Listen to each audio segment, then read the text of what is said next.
If we say it, we'll say it again. Yeah, I don't mind. Good evening. Good evening. Welcome to the budget hearing, proposed 2021 fiscal year.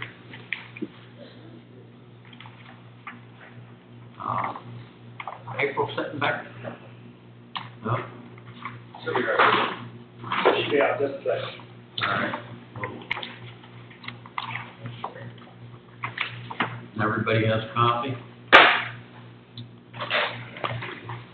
She did make a lot of notes on the side that weren't there from the previous run, and this is the latest as of this afternoon.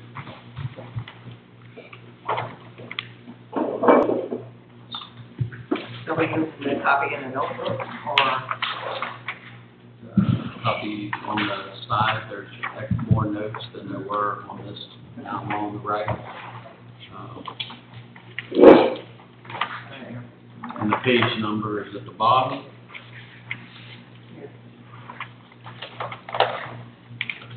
Yes, I would prefer everyone to use the budget that's in your binder. In the red binder. I'm sorry, In the red binder. in the white binders that you guys have, your books. The, Yes. yeah. Okay. So, do you have anything that you want to direct to our attention? You want to kind of do what you did last week? Well, first, in the binders that are presented to you, you'll see there's a table of contents in there. That the first section of your binder is going to be the budget hearing for proposed FY21 budget. This document that you guys have, the very first part of your binder.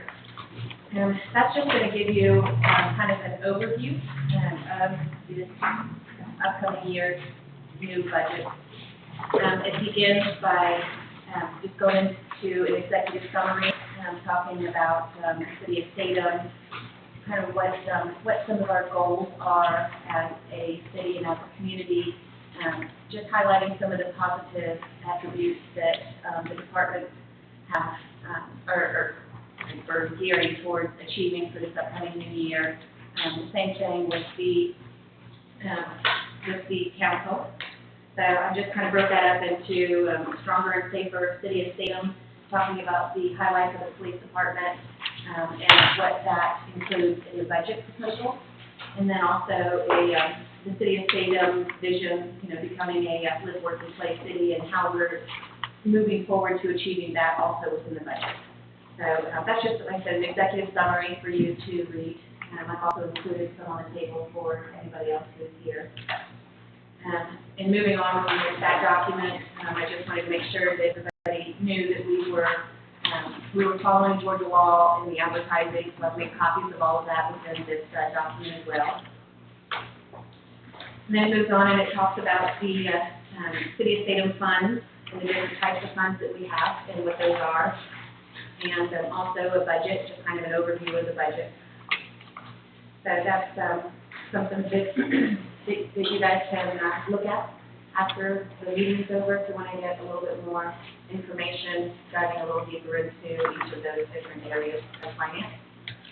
Also talking about the budget comparison, so I compared FY18 all the way up through this upcoming budget.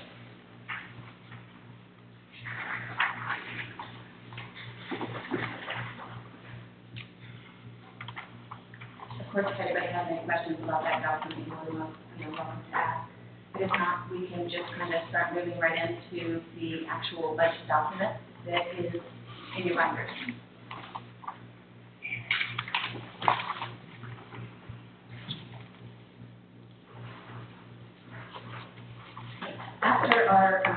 After the budget workshop last Thursday, Friday morning, as you're all aware, I had met with Jerry White, who is the City of Statham's Planning and Zoning Director, and the mayor had also met with him, early, first thing in the morning, 8 o'clock in the morning on Friday. And we sat up through after noon, after lunchtime, going over upcoming projects that the City of Statham is involved in right now, like mostly the Lakes of Statham. and as you're all aware of the struggles that we've had of kind of getting that progressed forward. And as well as, Jerry Weiss and I sat down and we visited all of the city of Statham's fee schedules. Our planning and zoning fee schedules, our building inspection schedules, our engineering services schedules as far as plan review and so on. And as a way to help offset the costs that the city incurs by hiring the engineer and planning and zoning director, we have went really line by line and talked about increasing those fees because the city of Statham was actually quite behind average, actually pretty far behind average of what normal fees are for municipalities. So that is something that I am also working on. I really meant to get that, today, or at least get working on it today, of providing you an updated fee schedule, a proposed fee schedule with what they are currently set at and what the new proposed schedule fee is going to be for this upcoming new budget year. But it appears that I got very, very busy today with lots of other things, so I did not get around to making that schedule in an Excel document to where you could at least understand what was, previous and what is going to be proposed. But I will hopefully have that to you hopefully within the next couple of days. So Just to add to that, there were some where they were like $25 fee, and the average would be $125 for that same fee to a contractor. And some of the fees were like $100, and the going fee is $350 or more. But for cities our size, $350 was more in line. And I can't give you the exact examples, but those were some of the things that we did discuss with Jerry, and he felt that we really need to bring our fees more in line with the 21st century. So, if I could make a point to those fees, I think we need to remember that these lower fees are one of the things that attract builders to come here and build. no, So it won't, because they're more in line with what they're used to paying. So they look at that and they say, well, it's X, Y, Z for putting a house on this plat. And they know that they're either paying permit fees for the electrical, the plumbing, they pay the water hookup fees, they're paying the sewer taps if that be the case. So these are fees that are more in line with what they're paying in any other, whether they go to Bogart and put in at Bogart. right. So Yeah, that's correct. We had looked at all surrounding counties, Jackson County, Barrow County, Walt County. So when I get that all put together and presented to you, it is definitely going to be our, we'll say, region average, and some of them are still going to be below average. So it really depends on what that fee is, and kind of piggybacking off what the mayor said. Yes, they're so used to paying a certain price no matter where they go in this region that we're just trying to be more in line with everybody else. okay, sorry to interrupt you. You're fine. With that being said, in the revenues, I was able to add, after meeting with Jerry on Friday, I was able to add certain revenues for planning and building and zoning and that type of thing. So in those revenues, I did account for increasing the fee schedule.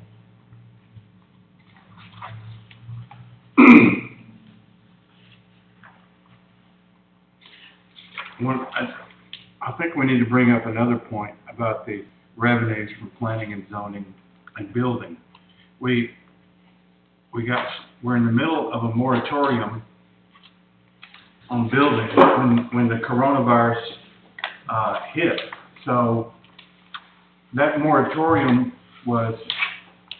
is it still running, or is it still Till in June effect? 30th. Okay. So it's running regardless of what's going on with the virus. Yeah. I'm just pointing out that builders, the economy, banks, financing, all of that is shifting. it's shifting right now, and we're going to feel the effects of all that movement because of the current coronavirus situation. So I think we need to pay attention to our forecasts Absolutely. in these departments to make sure that we don't miss the mark. Make sure we don't over or under forecast our expected revenues. Yeah, you're absolutely right, Councilman. It's pretty difficult to project revenue at this point, but I was very cautious when I was figuring up any sort of revenue for the next year, taking into account that the coronavirus may be extended and things may be halted for a little bit longer, and sometimes not even calculating revenue as far as inspections or planning and zoning until 4, 5, or even 6 months into the new fiscal year. Right. So I'm not saying that I'm going to be accurate, 100% accurate. I'm hoping that I'm pretty close, but but I did take that into account. My only point is that I feel like we should pull back enough where we're not getting bitten Right. by a miscalculation. Absolutely. Can I ask a question? Yes, On, page 10, underneath utility fund sewer, we went from 156,000 in 1920, and for 2021, it's 1,134,200. What made that increase? What is your reference again? Pardon me? I'm sorry, what were you On your budget comparisons, Your budget comparison? What line item, what number was that? Page 10 of 14, page 10, utility fund sewer, Infrastructure ARC. and you went from 156,000 to 1,134,200. The majority of that's infrastructure ARC. No, I'm just asking, what is it? Yeah, I didn't know what caused that jump. Part of it is the $968,000 ARC grant. $5,000 is contingency, $2,000 is contract labor, $200 is general supplies, and $3,000 is sewer lift station. Mayor, if I may. yes, I spoke, last budget meeting, about some concerns. Obviously, the ARC grant is a big concern of mine, which, we'll speak, excuse me, we'll speak on in just a moment. But, a couple of other concerns, to touch on what Councilman McCormick was talking about. We have projected $250,000 for our SPLOST 2018 revenue, which is on page 2, line 65.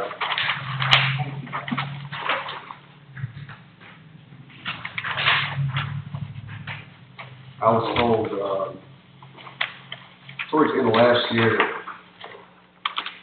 we typically got anywhere between $28,000 and $29,000 a month for SPLOST 2018. I'm assuming that was correct.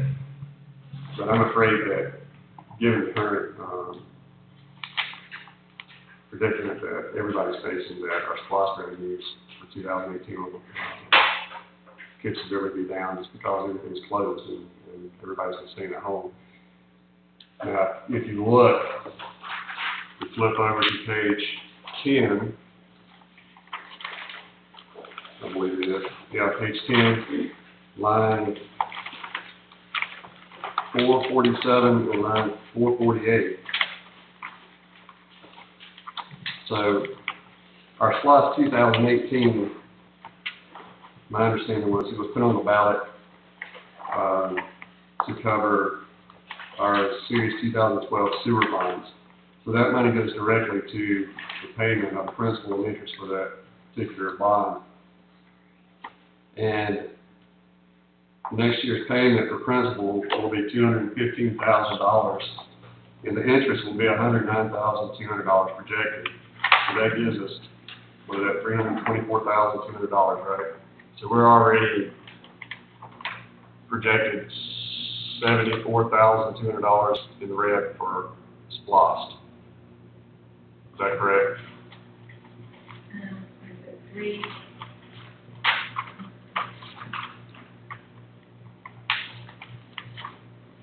$24, yes, based on the $250,000 projection. And that's assuming we don't have a decrease from that $250,000. That's something that concerns me because we have to pay that sewer bond, so if we don't get our SPOS funds, we'll have to make it up out of the general fund or some way, somehow. So we already have a projected shortfall, Remember, we do still have the 2012, bond. the $600,000. But just, we don't know what the economy's gonna do going forward. I mean, who knows, you can't really prepare for anything, but we do know that, we are in a tough situation. And if we look at this coming back in the fall, who knows, we could be facing another shortfall with slots, so we have to at least consider that. And also with our water taps and our sewer taps, it's my understanding Glen Avenue and Springside, Meadows is outside of the, stadium, so that went probably for moratorium. So assuming that they build out, then, the moratorium would stop them, and we should still get those water taps and sewer taps. But again, that's another big if. We don't know what's going to happen with the economy, if, these guys don't build, and we can't depend upon that $324,000, that $240,000, and, that would put us in another bind. So those are just a couple of concerns, and then, of course, I spoke about the art grant and contributions and Walton Group contributions last budget meeting, and I think you might have talked with Jerry Weiss today. Can you bring him up to speed on that? On some of the Sure. suggestions? Sure.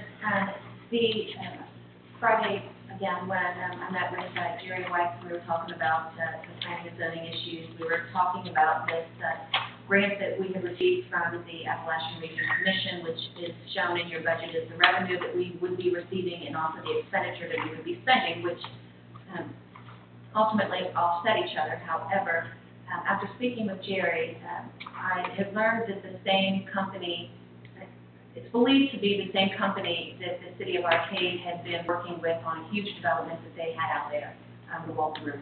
And if you recall, that project stopped and it halted and they never moved forward on it.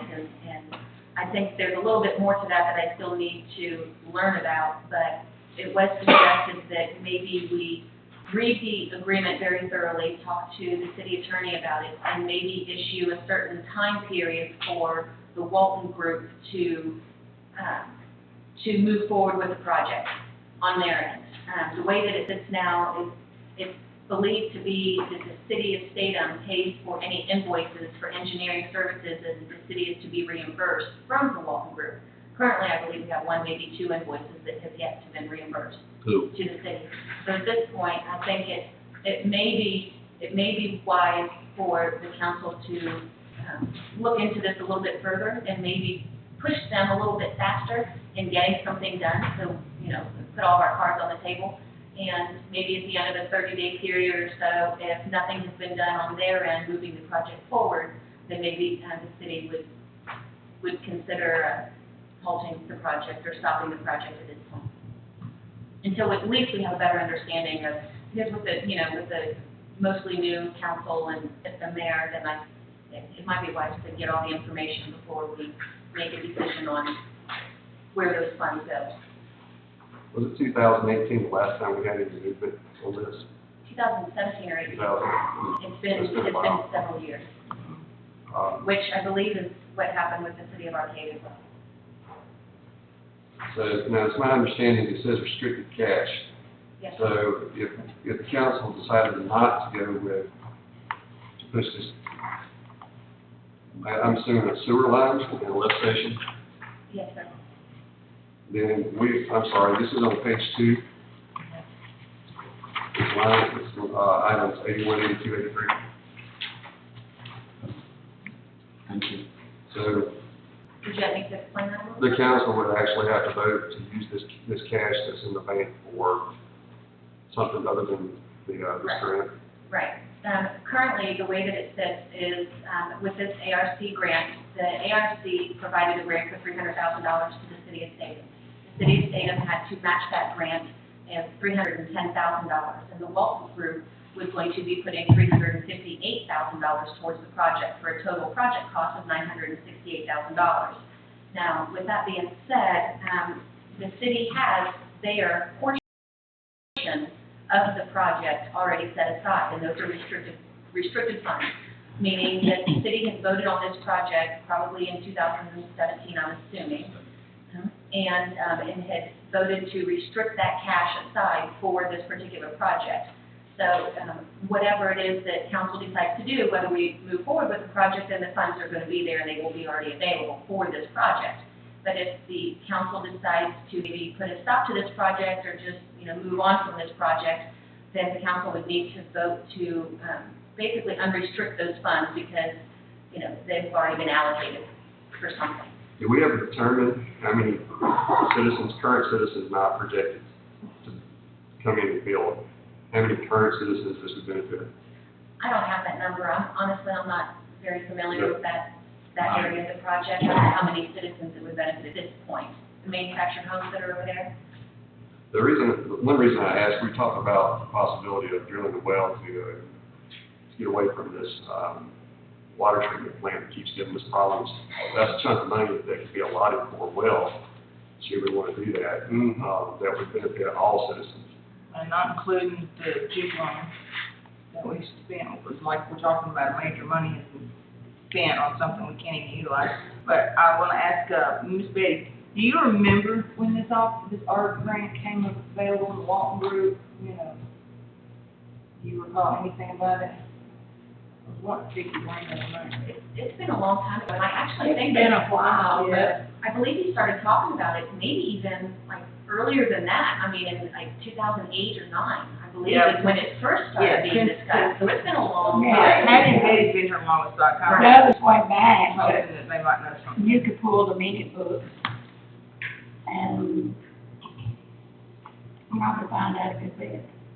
I never heard as far as the number of dwellings that might be affected by this park, other than it over McCarty, I don't know, 20, 25 trailers or something that's in there.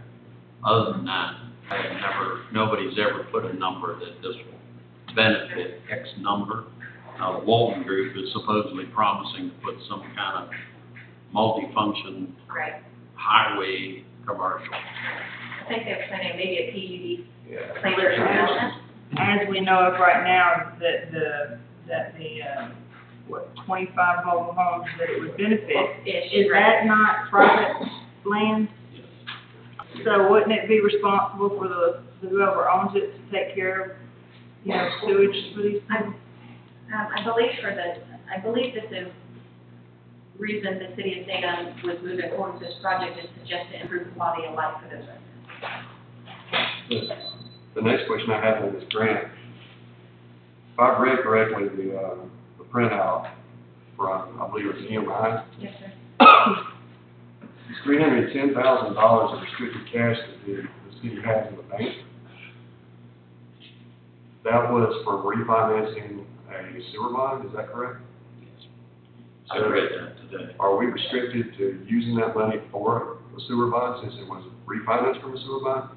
Or can it be used for anything? I don't have the answer to that, but I'll be more than happy to find out.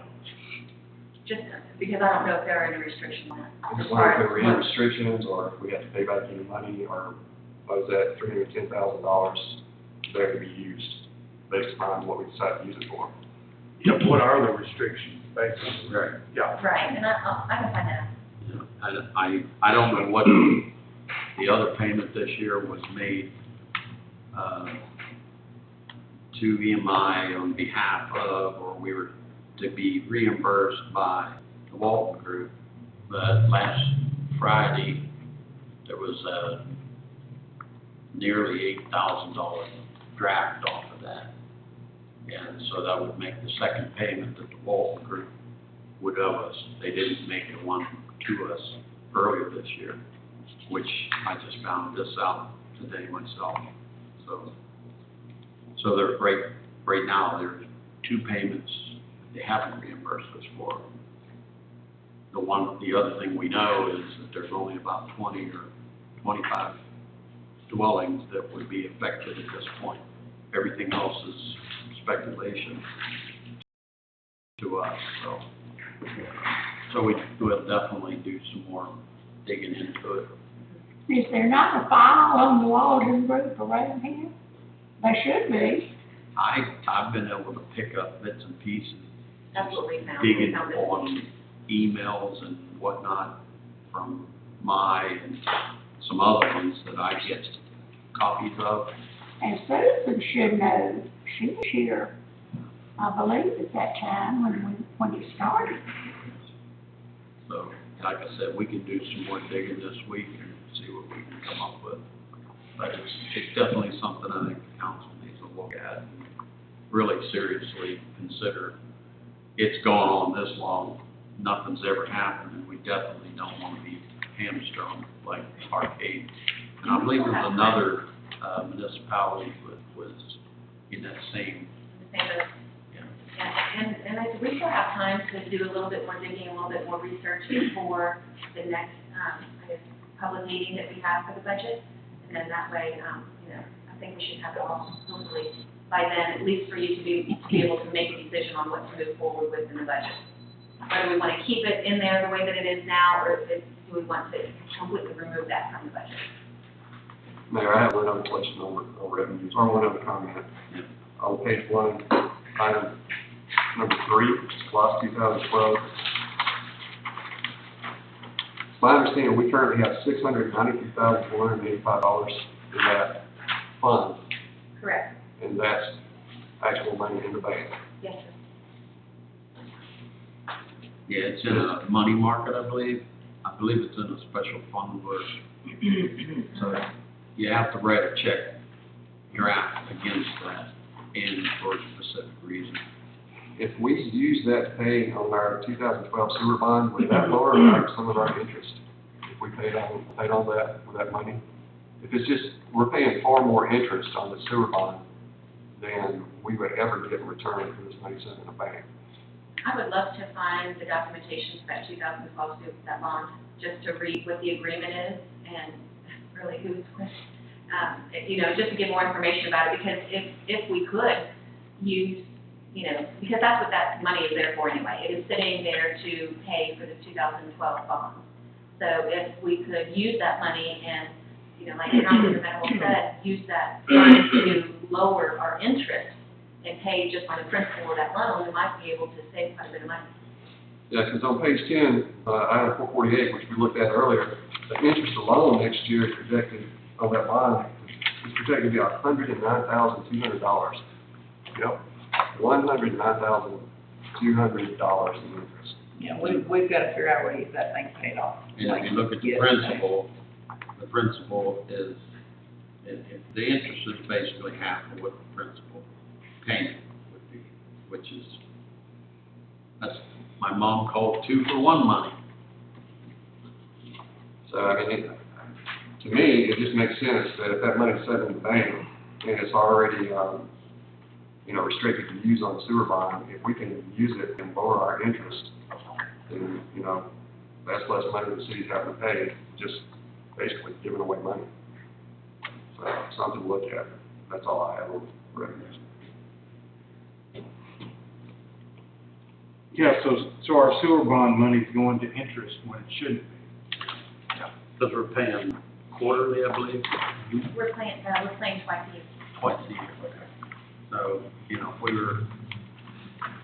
we circumvented some of that interest, put it right on to the principal, it would make a significant difference. Mhm. I would also like to add to that, because what we discussed last week is sometimes the interest is 2%, 3%, 5%, 2%.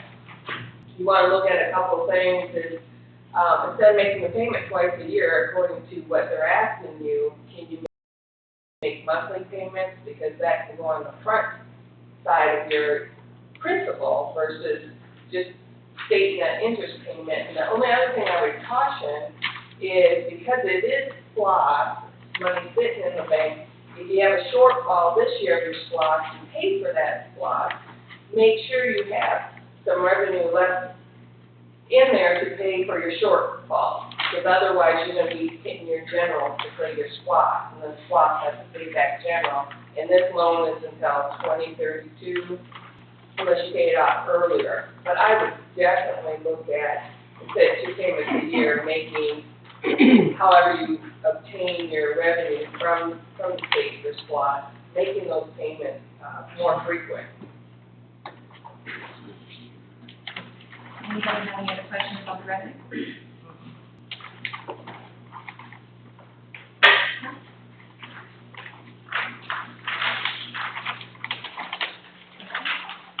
Then we can go ahead and start on page 3.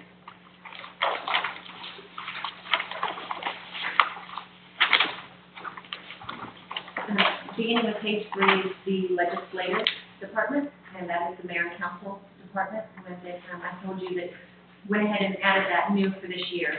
The previously, in prior year budgets, mayor and council expenditures were just coming out of the city hall expenditures. So I broke that up this year, so mayor and council have their own budget versus city hall for general government. Within the legislative department, also added are the new council committees. $4,000 allotted for the Sunflower Festival Committee, and that I met with Miss Betty on that, and within that $4,000 is the expenditure for the, the portable restrooms. The city had always paid for the committee, or for the festival, and then also the city has always used employees for that particular weekend for that festival. So instead of the wages coming directly out of that department, because it's a festival, we have allotted that for in the committee. So we have a better real number of how much we're spending on the Sunflower Festival. And $6,000 goes towards the beautification and the tree committee, and that is per the council's request for the city to become Tree City USA. So part of that budget is basically going towards the city achieving the Tree City USA status, which I believe is $2 per Correct. registered citizen of the city of Statham. Now, keep in mind though, within that, it seems like a large budget amount, but I want you to keep in mind that the city spends a lot of money each year on tree, leaf, debris picking up, and the expenditure of taking all of this to the landfill, and just general cleanup of grass clippings and mulch and so on. But we can utilize those typical city expenditures and put that towards this beautification committee. So that way, it's not so much as an extra expenditure as it is just taking an expenditure and moving it into a particular committee and accounting for that to go towards the application to us becoming a tree city.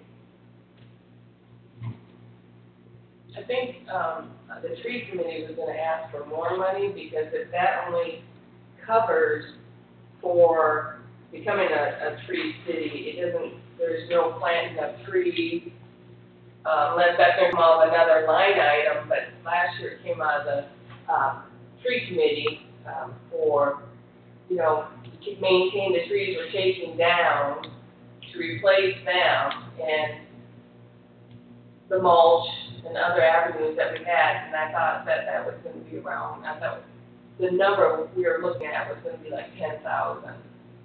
Well, I excuse my naiveness, but $2 per capita, I don't know if that's a city of registered voter, or is that, because the city has roughly 2,800 people with a Statham address. So I don't know if when you say per capita. I think that we would need to get a hold of the lady who is going to try to push that forward. Okay. It would be nice to see some sort of documentation on how specifically we become a Tree City USA. Yeah, because if it is just registered voters, then there's already some buffer Correct. in there, because that would be roughly $3,600, and then you have over and above that if you just go based on that. But I will I'll reach out to her and see, so we have a better understanding. If we need to add a little bit to it, we can, and I'll make a note of that. If I'm not mistaken, I think it was per capita and not per registered voter. Now, would that be for the 2010 census, because we don't have the 2020 out yet? I'm assuming it would be off of the current census, whatever is currently out there, so. I think if we saw the documents, or the proposal, I suppose, for that, we could make a better estimate on the budget. We worked on $3,000 in the tree committee last year. That got us, That didn't include taking Yeah, down that's trees. fine. well, If we're cutting trees, that's just amount, one tree going down is $2,100. right. So that's Yes, That's because tree removal was in a different department. It was in maintenance. Yeah, Right, we're that's trying good. to account It's for under it. public works. Here. Right. So we're probably, the fee for the tree up on Broad with the water oak, what was that again? 25? 2,100 just for that tree? Yeah, that's removing stuff that. Yeah, so, which is a really good price.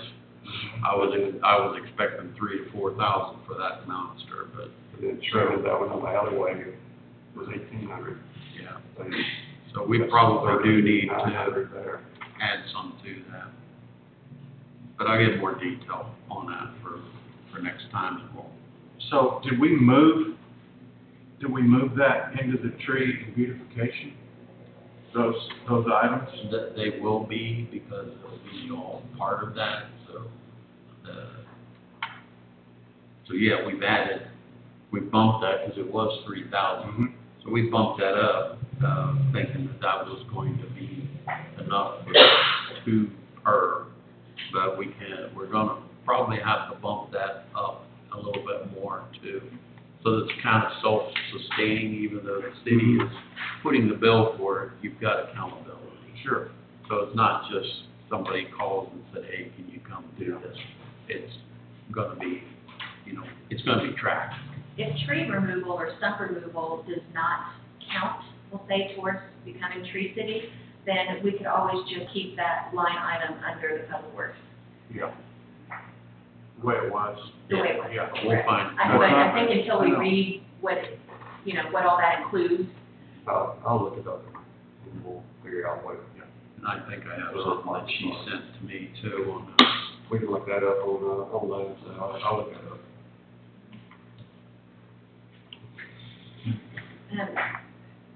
Moving on for the legislative, the other expenditures would be, the insurance, liability insurance. I did allocate enough for travel, for education and training to GMA for next year. Unfortunately, it was canceled this year, but hopefully next year we'll be able to go. And also communications, $2,500 in the communications line item includes cell phone, internet, postage, your MiFi that you have with your iPads or whatnot.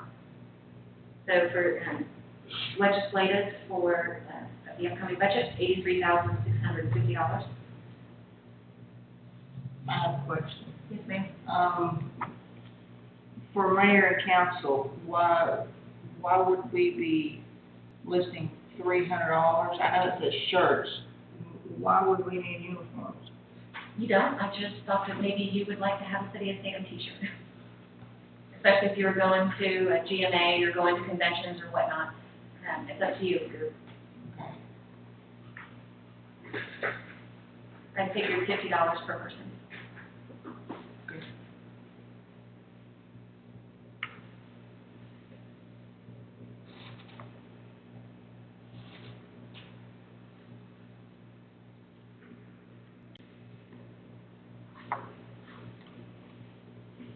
Any other questions for legislative? Yeah, I know I told you that each committee should have roughly 300 put in for the advertisements, so should we have some, so that we make the advertisement to do our meetings and things like that, should we have a line item in there because it has to do with the council and.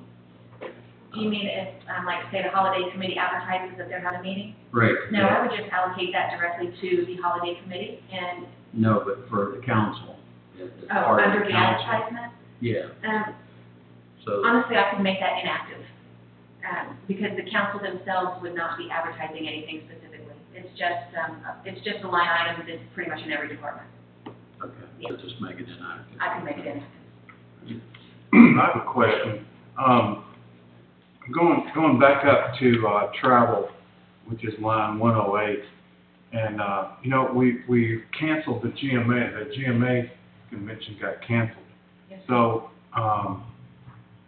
can we go back to that line item and then remove those funds out of that and use them somewhere else where we need them? This is for next year. For this next year or this current year? Next year. Yeah, this is for next year. We could do that, No, if it's you not want. that. Gary was getting ready to say something, I'm not sure what it was. I guess we're saving that money this year. Yeah. So April, the, advertising for like council meetings, that's coming out, I'm assuming then that's coming out of general government? Yes, sir. Okay. All right.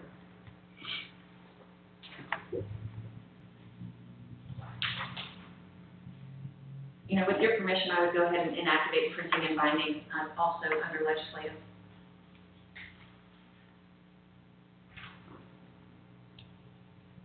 I don't have an issue with it, everybody else okay with that? Printing and binding?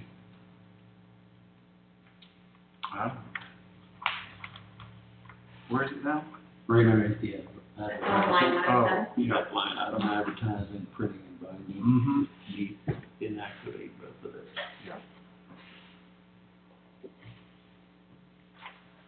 And the next department is elections, but there wasn't anything budgeted obviously because we do not have an election this upcoming year. The one following is general government, which is department number 150. This is where mayor and council was before I had created your own department.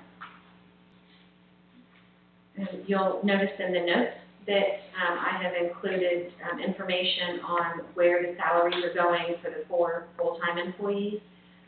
In your packet, I think maybe the third item back, you requested to have all the employee salaries, and that is in your budget. The largest expenditures for general government is salaries, insurance. Speaking of that, going through the salaries and see, and I think our salaries are awfully high, but compared to other municipalities. And I think for, I don't know how the council feels about this, but I think we need a policy in place. You know, we need some kind of guideline for the salaries. And, what was it? The pay scale? Yeah, a pay scale. We need a pay scale. And also, in that, you know, we need to find out what your starting pay is going to be, when you're due for a raise, if you're due for a raise, what percentage that is.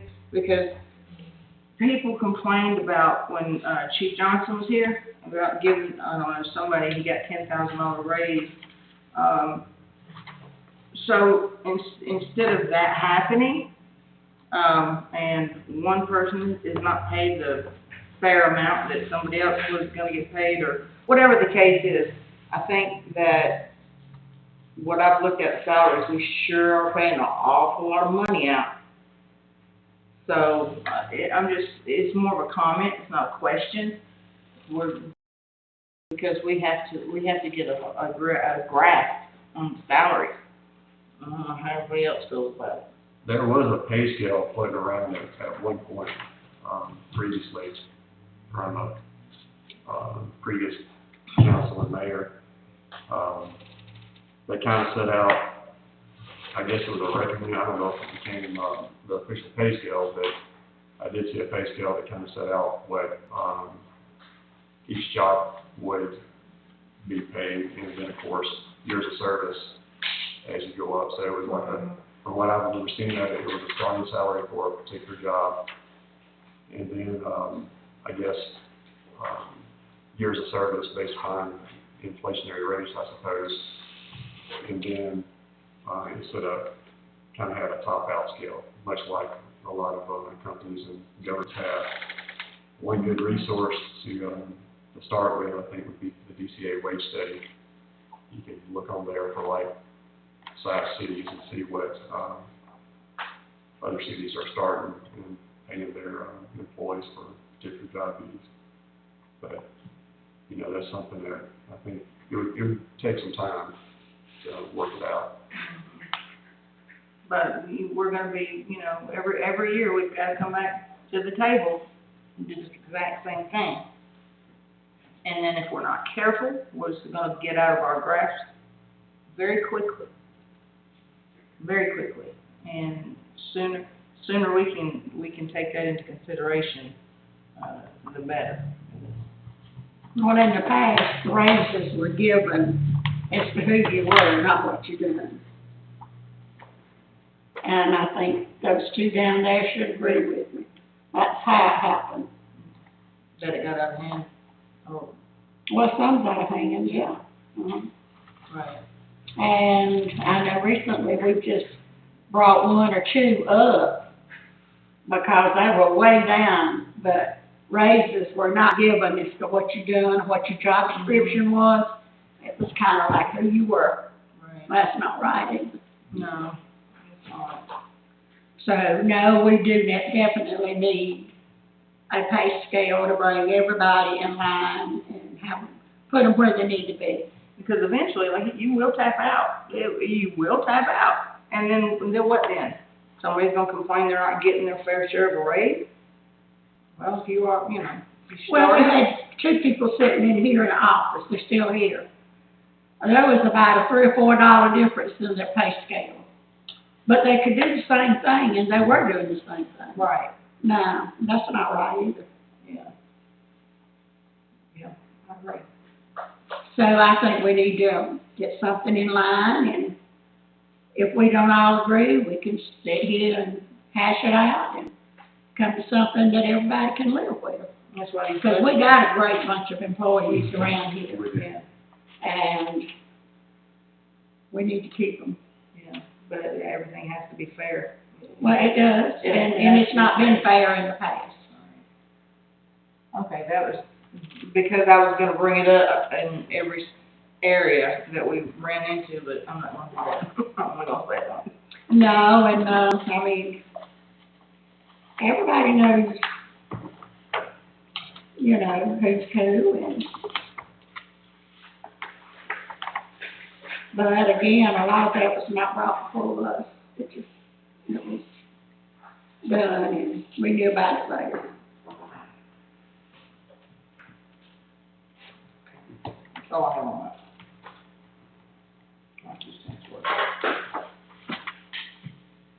And speaking of salaries, I'm gonna throw this out.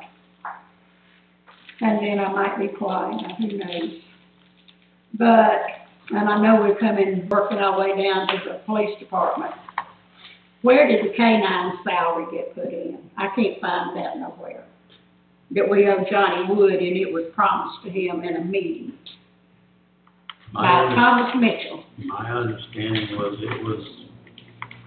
he was paid given and paid for the assistant chief position in lieu of getting that hourly wage. That was what I was told. That's what I understand. Do you have anything to put in on that, chief?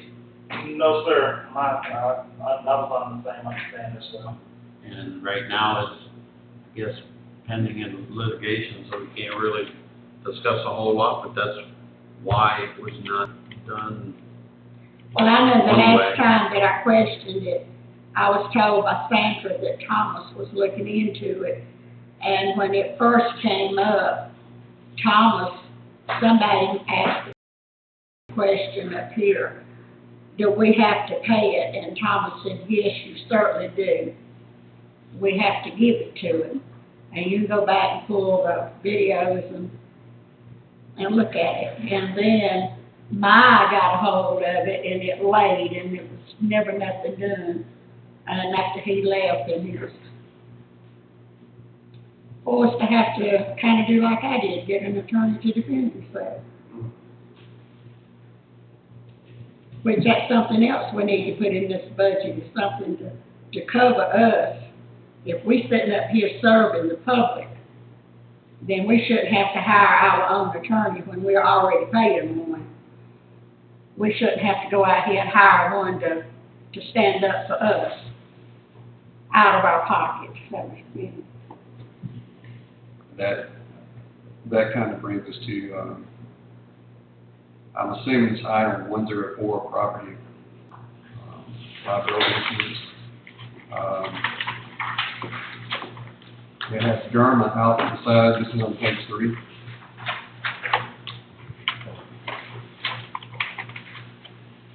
Yeah, but then that little list that we got the other day, we don't know if we covered anything or not. Is that our liability insurance from Germa, this coverage of, is it coverage for the entire city or just the governing body, or what is that for? It's in the back of your binder. It's supposed to be liability insurance for any member. My understanding is anybody who works for the city council and mayor, as well as if city workers were involved in something. That deductible, as I understand it, recently found out, I believe Friday, it's like, I want to say $25,000 deductible. Well, then I feel like we're wasting our money by buying something like that. We can come up with $25,000, we could probably get an attorney cheaper than that. We did have It does cover employees, they do cover council members, but I don't have the actual Burma document in front of me. I believe it's in your, I put it in your packet. Before all this COVID-19, I had a meeting set up to talk to an independent company, because there's nothing, to my understanding, that says we have to go with Garmin or GM, that we can go independent and pay. But unfortunately, that got canceled along with everything else. But he's gonna sit down and do an apples to apples comparison. If we paid premium to an independent, what would we get in return? What would our deductible be? And, but I'm hoping once all this kind of gets behind us, we can sit down at the table. But for right now, what we have is Garmin. Mayor, I did find it, I did have it with me. Okay. But yes, it does, we have the general liability policy, and then we also have the public officials E&O liability policy, and that is a $25,000 deductible, as you said, and that, it does have multiple different features for coverage. So, council members are, if somebody sues the city of Statham and adds your name to that lawsuit for whatever reason, an open records request, then, from my understanding, council member would be covered under that policy.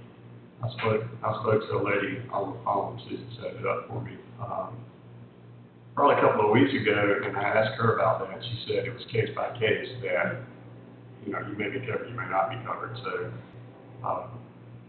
given some of the things, examples in the past, she said, well, I can't tell you, it would be case by case. And I kind of get that, but I'm not sure what exactly we're covered for. What are we covered for? What are we not? It says that in there, that it's slander liable, but then there's been some cases that haven't been covered. So I don't know how that works. I think you're right. I mean, it does say, you know, disclaimer at the bottom. This is not to be construed as an exact or complete analysis of coverage, nor as a legal evidence of coverage. It is more of a case by case. Is that something new, has No, it ma'am. always been? It's been a long time in here. I think government is wording that statement right there to protect themselves. Absolutely. Like, if I go out here and the lines are obscure about am I operating in the capacity, you know, of the city, or am I operating, you know, I do something or take some action, some personal action, you know, that affected the city, but, you know, I don't know. I guess apparently there's been a case or two cases or 20 that made them word that way to protect themselves. I'm sure that's why it's worded that way. My take on it is we're covered if they wanna take the case. In other words, we up the creek without a paddle. And it's $25,000 deductible. That's a high deductible. So, I think Burma is so known to be expensive historically. it's expected what? I think historically Burma is known to be expensive coverage.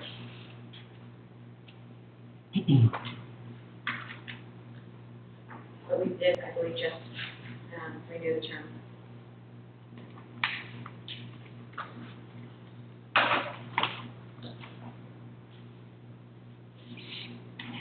When things open up, I do wanna basically put that out to, entertain with other insurance companies, but for right now, we're kind of, for lack of better words, stuck with that I think right now. I think we might be able to still, you know, search for something that might fit our budget a little bit better. Yeah.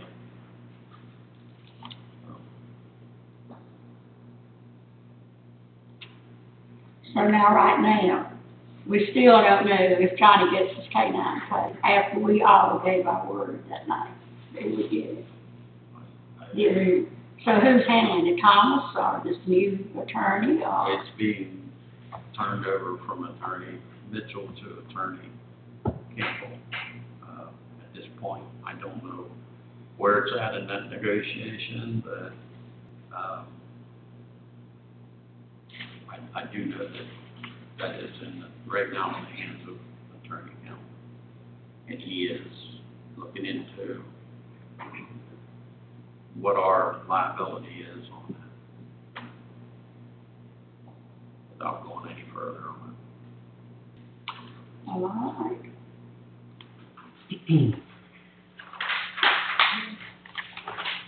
The other large expenditure for general government is professional services at $50,000. And that is to cover professional services such as lawyers or, pretty much that's where it's going to go. Is that still on page 3? We're on page 4. Another larger expenditure is under technical, and that is, technical is more like court reporting, IT, website, tech, that type of specific skill.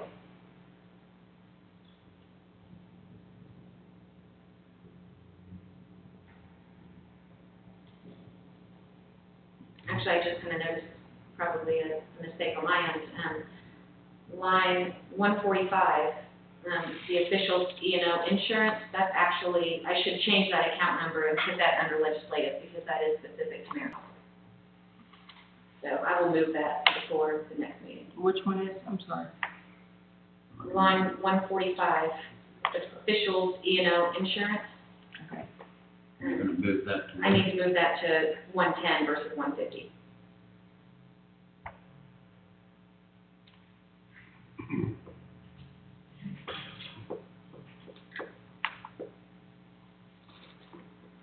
Communication, $7,500, that includes cell phones, internet postage, archives.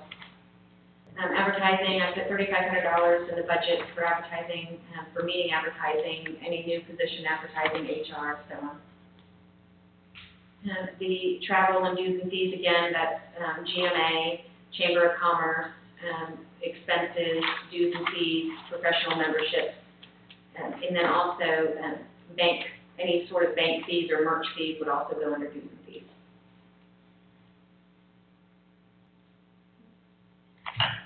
Speaking of the bank fees, I think you or Susan had brought it to my attention, we had some idle banks We do that they were charging us fees. Did we multiple.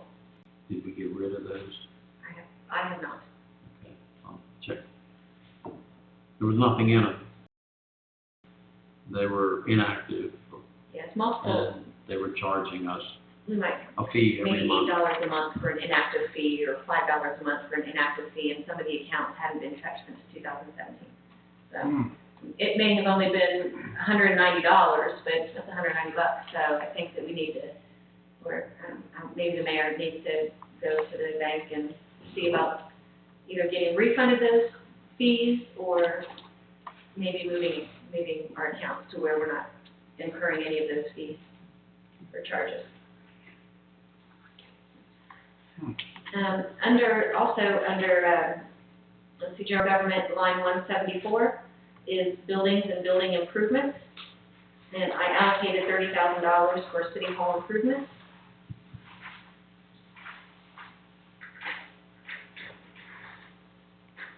If there wasn't there money for that possibly out of this year's current budget?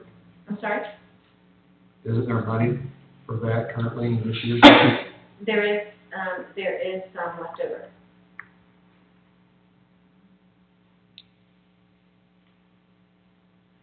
I don't remember where it was put, to be honest, Council. Yeah, so we could, I was thinking there was somewhere in the neighborhood of about 26,000, somewhere in there, wasn't there?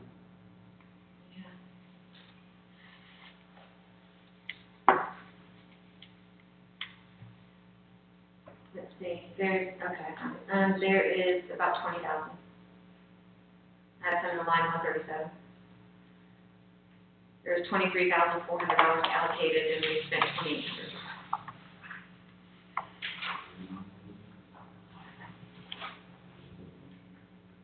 I just didn't know whether or not we'd be able to get anything done before the end of the fiscal year, so I went ahead and just moved that forward and added it to next year's budget.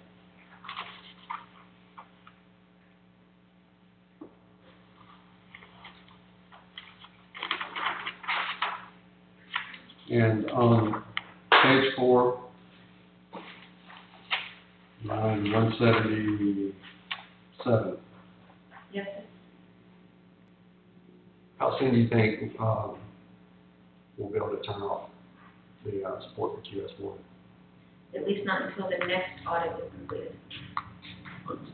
When 2017, or Probably through the 2018. 2018, I'm because there's guessing. some things that have bled over. Initially, they said 2017, but she's finding things linked to 18. We're gonna have to, we're not using it, that's No, the stat, we don't yeah. use it. We're just paying We're about gonna, every 17, maybe, I don't remember, 15, 16, or $1,700 a month just to keep it open. until we get that audit, those audits. That's more than we're paying for the audit. That's not how you say it. I mean, Yes, but that's right. Also, the $39,500 payments to other agencies, that's to the Department of Corrections. Did anybody have any questions about general government? The Department of Corrections, is that going to be Jackson County? Yes, sir. That's for Jackson County instead of the state? Well, Oh, no, that's whoever our current is. I Oh, I was getting ready to say, I thought we. No, it's with the state, I guess we're going through the state right now, that's with the state, that's not just. That's still the state. If we go with Jackson County and they provide an officer and we provide everything else, it's, close to 58,000. It's close to 58,000. But if we can, I've been working with the chief and his department to see if there's some way we might even be able to even entice someone here and possibly use them in a split capacity, and they'd be a city employee, then we would get 4 or 5 prisoners, and we wouldn't have to pay anything. We'd transport them to and from. So, we're still trying to work on that behind the scenes. So it's possible that we could eliminate that 39.5 completely. But then it would move some of that into a salary. I was getting ready to say, you say we're not paying for it, but No, technically but we are paying for it. we're paying for it here, yeah. Yeah, but we're still paying So for it. it wouldn't be eliminated, it'd be eliminated here, but it would be moved over Exactly. into salary. And So then do you think we should increase that anyway altogether, up to the 57 or 58, whatever? Yeah, because we'll get a better quality, but, I mean, that's my opinion. I don't know what Yeah. anyone else thinks, What but do you think, chief? Yeah, I think that's definitely a possibility. I've been sort of putting some filters out there trying to, meet different people, speak to someone that's, state certified for corrections. Haven't had much of anyone turn up. We hired a part-time guy, which is, qualified, and we also have a full-time guy that's state certified as well. I have spoken to both of them. They don't have much interest in it, but we sort of left it alone, backed off of it for a while. I figure I'll go back and invite the situation back, re-ask some of the questions again a little bit later here. but they all agree that we would get a much better quality worker than what we've gotten through the state system. Yes. Yeah. So, And, I mean, you're looking at 58,000, and, it felt like it was one of the officers making 38,000. You count of save money, but we already have a transport vehicle. We already have a certified officer that's already state certified. Right. So, Wouldn't it take, if the officer was, in charge of prisoners, the inmates, that'd take them off their normal job duties. that is correct, sir. So then we'd have to offset that with an employee, which means we'd be back to square one for the same amount of money. Yeah. Exactly, so that's the way it is. But if the D was out, you wouldn't have any substitute. Now, you also have to look, each officer works, we work a 12-hour shift, 12.5-hour shift. Officers they work 15 days out of the month. They work 5 days one week, they work only 2 days the next week. For instance, if they off Monday and Tuesday, they'll work Wednesday and Thursday, but they're off Friday, Saturday, and Sunday. Then the following week, they'll be only off on Wednesday and Thursday, but they will work Monday, Tuesday, and Friday, Saturday, and Sunday. I guess we need to figure out, is this something that we would want full-time, or would this be something that we'll need part-time?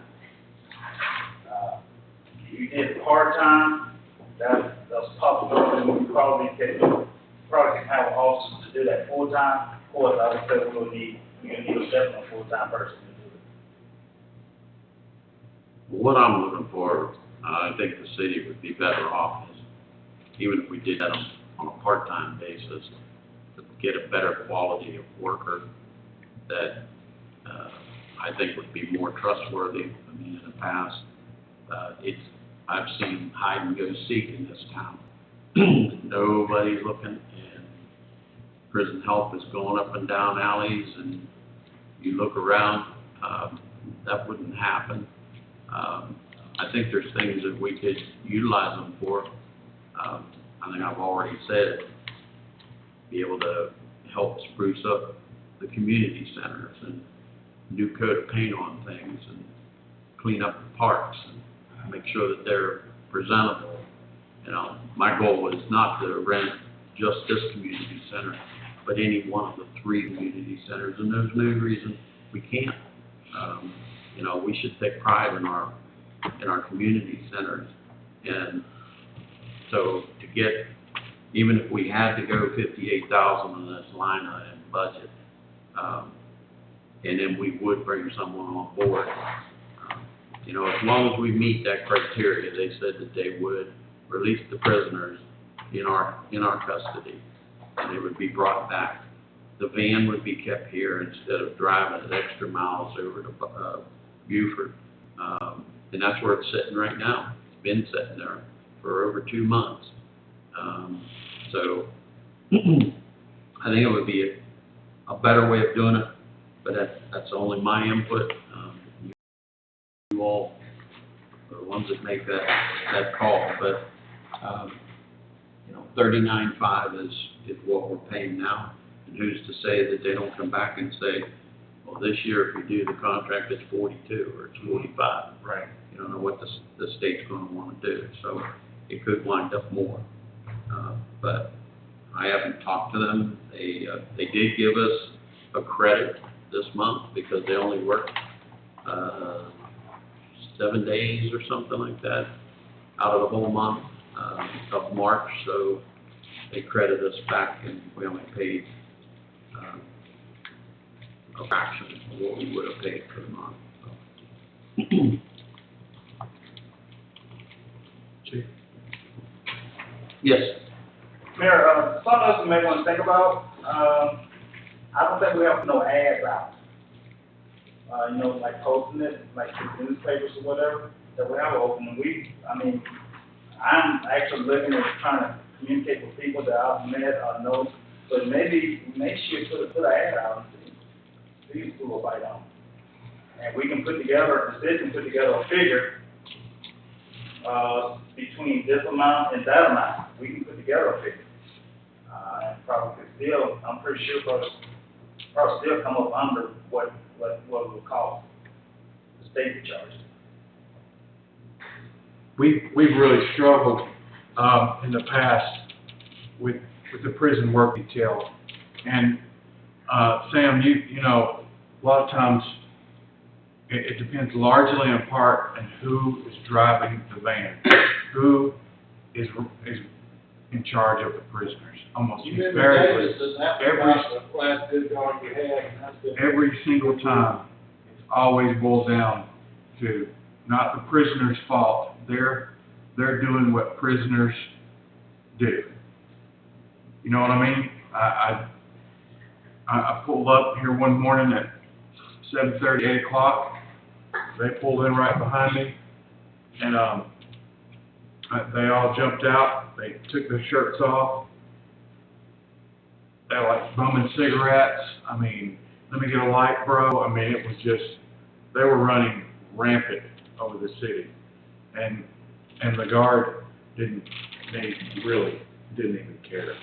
So we've considered hiring 2 permanent full-time employees, or, 2 $30,000 public works employees. There's, if we had 2, we considered if we had two employees right here in the city and just abandon the prison work detail altogether. But the problem that we had with that was that you lose the opportunity to have a good experience with 5 or 6, decent prisoners and a decent guard. So we've always struggled with the prison work detail, and it's like we're stuck in the same spot. But we're in a different time right now with the economy and jobs and unemployment, and we have to consider everything. So Well, we can always strike the 39.5 from this year, and if it looks like things have improved, we can always negotiate at a later date. But that's another possibility. We either leave it the way it is, we strike it, or we increase it for a better quality of prison work. And we can continue to look at avenues. Y'all make that call. I believe their contract renews in June, is that correct? Yeah. Yeah, it ends at the end of this fiscal year, Yeah. June 30th. budget time. If you would like for maybe Sam and the chief to work on maybe coming up with, plans A, B, and C, then the next meeting, we would be able to have a better answer for you or a better suggestion. Yes, Chief. we're looking for full-time, right? Correction, I guess. Would they be, I guess I need to figure out what department would it be under? Street department, would it be on the police department, would it be under the city hall? How do we need to, what you think? Well, if they were split, then we could work something between the budget, and you utilize them if they're, for instance, Officer Russo is certified in both. I guess Officer, Tracy Right. Rucker Yes, sir. is also, so it would be, if we hired someone like that and they worked the 8-hour shift for the city, we could put them and do that part of it, and then the other part under but, you know, if you get someone that is strictly corrections, and all they're doing is 8 to 5, Monday through Friday for the city, there's really not much you can utilize them for in the PD if they're only corrections. That's correct. So then they would be a city employee, so I can't, without sounding wishy-washy, I understand. depends. Yeah. You've heard that. Yes, sir. I think we're all looking for the best quality of work that we can get, obviously for the least amount of money. Yeah. So whichever route that is, I don't think anyone's very happy from what I'm gathering with the current situation and the quality that we're getting from, our current contract. I mean, that's what I'm gathering from the comments. So, definitely would like to look into what we could get from the county versus what we have in obviously the cheapest way possible. Because, that's the reason why we're here, is trying to get the best bang for the buck, so to speak. I think the cheapest way possible is we post for that, because you allow another agency to put a price on their guy and suppliers, it's always gonna be high. Yeah.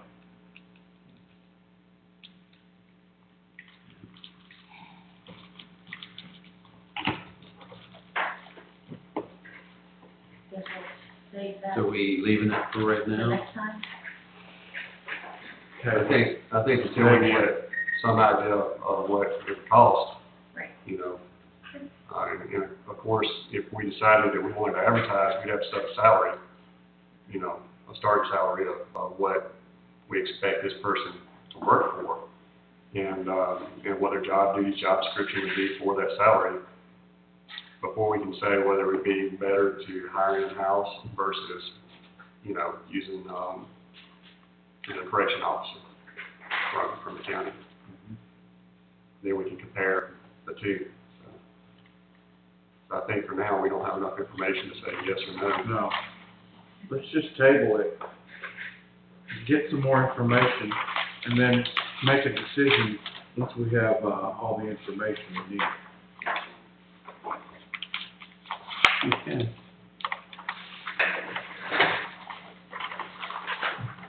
And that leads us to page 5, at the top of that page is finance, Department 151, $29,000 total for the finance, and really that is for the audit of that department.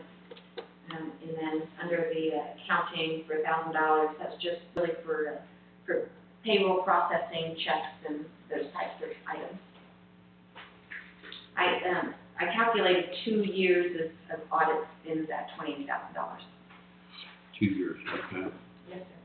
And when I received a quote from the current auditor to do the next 2 audits concurrently, I believe it's quoted at $13,600. I think it's $13,600 for each year. So that would be for 18 and 19. Would they be working on, 21? Not until we get the other ones done. I mean, I haven't even got that far yet. I've not asked them about 20.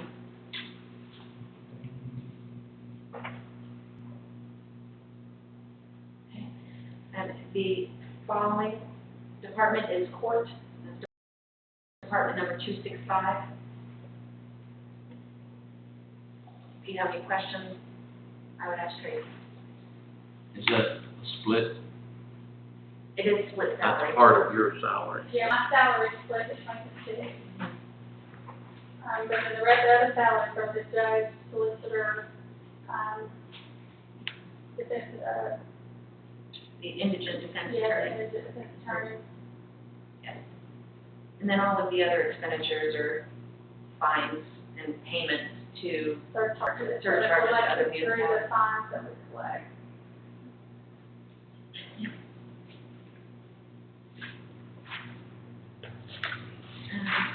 I think the following is the police department, department number 320. And the salaries is the majority of the police department for 8 full-time employees, and that includes a potential 2 new hires. I decreased the overtime, with 2 new full-time employees, that would, I would assume that would significantly decrease the amount of overtime that would be needed.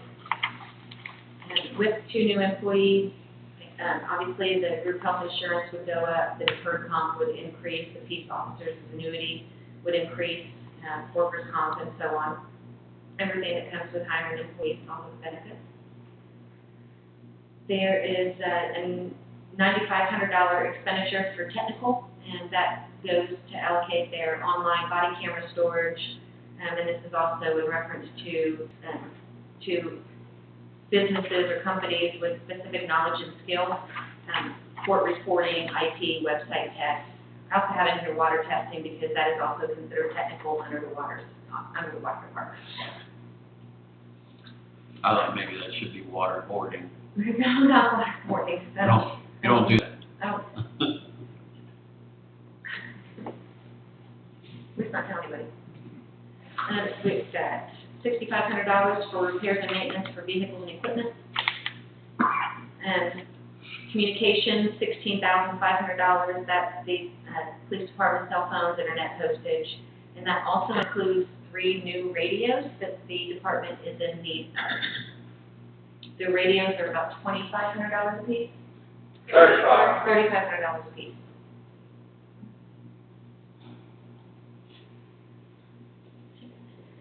Moving on, we've got $4,000 worth of dues and fees.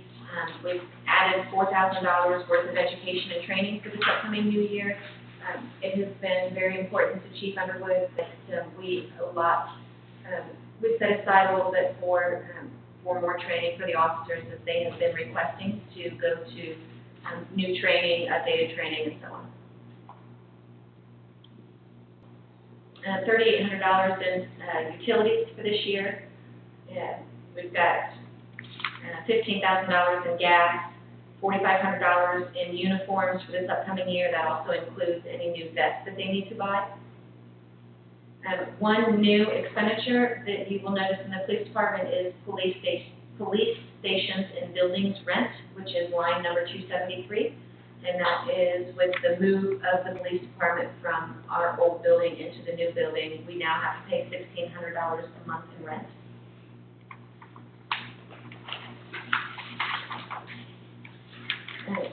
Chief Underwood would like to do a couple of more public relations events this year with the police department, getting out there in the community, spending more time with the community. It's important for him to get out there and wave and shake hands with people and let people know that he's around. So we have added $2,000 to public relations this year, whereas last year we didn't have anything. And the chief and I have actually started talking about a public safety day or something along those lines for this upcoming year as well. On page 7, there at the very top, line 275, we added $3,000 for police protection, and that includes ammunition, firearms, tasers, and so on. We also have $175,000 under vehicles, and that is something that we did discuss at the workshop on Thursday. But I believe that we're still trying to pinpoint. We received quotes from 2 different companies now, one being Enterprise Fleet Management, which is Councilman Battleboard was in that meeting as well with the Enterprise Fleet Maintenance. So we have theirs. We have one other gentleman who provided us a quote, and I believe that we're going to be speaking with Aiken's Fleet Maintenance to try to get some quotes from them on different vehicles. It's my understanding that the police department has, discussed the Explorer Interceptors as well as the Dodge Chargers. So I think they've narrowed it down to between those two vehicles. So we're still waiting on trying to get some, just see what other better quotes we can get out there. To explain that a little bit, instead of the city buying the vehicles, this is a program where we would use the vehicles and they would get updated every so often, so that the vehicles would remain. I think it's every 5 years. Every 5 years. Yeah. So, you know, if we bought the vehicles and we have the depreciation and all the maintenance and everything else, where these would come with a certain amount of maintenance automatically built in. Correct. So you would maintain a more reliable fleet. And they talked to us even about city vehicles. We have some city vehicles that are well over 100,000 miles on the odometer. One of them's a smoker. So it's add the oil and check the gas. Yeah, I believe this upcoming year, we're probably gonna put quite a few of our older vehicles on gov deals, just to try to get the sale of those assets and get that cash moving. You know, we're not using the vehicles, they're sitting there, they're still, you know, they still run, and somebody will buy them and they will be usable. You know, but we could always take whatever we sell those assets and apply towards the purchase of a new vehicle.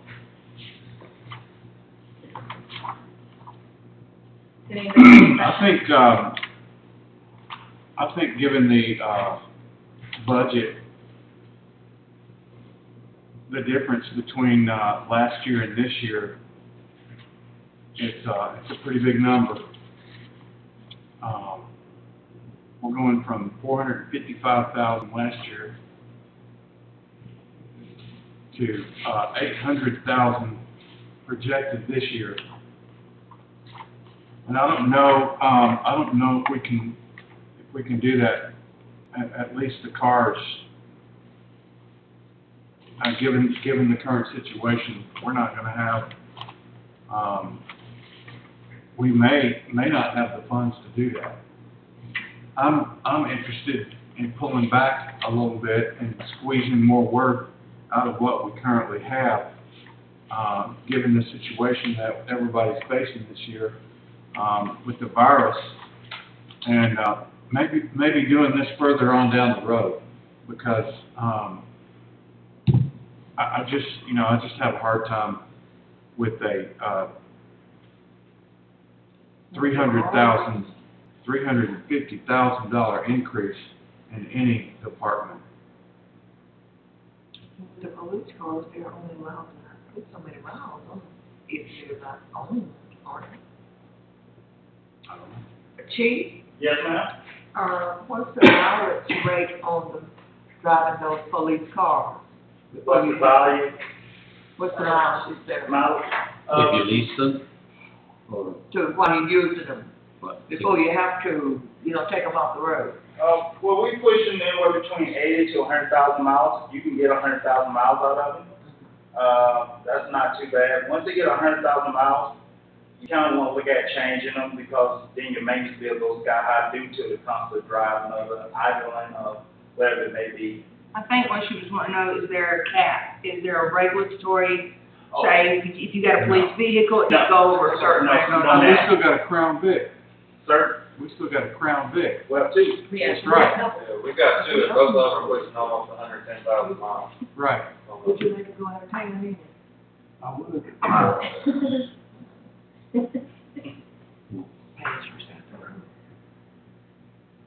Another thing, Dwight, we've added more officers. This is the first time that we're even close to being fully staffed over there in a long time. I know.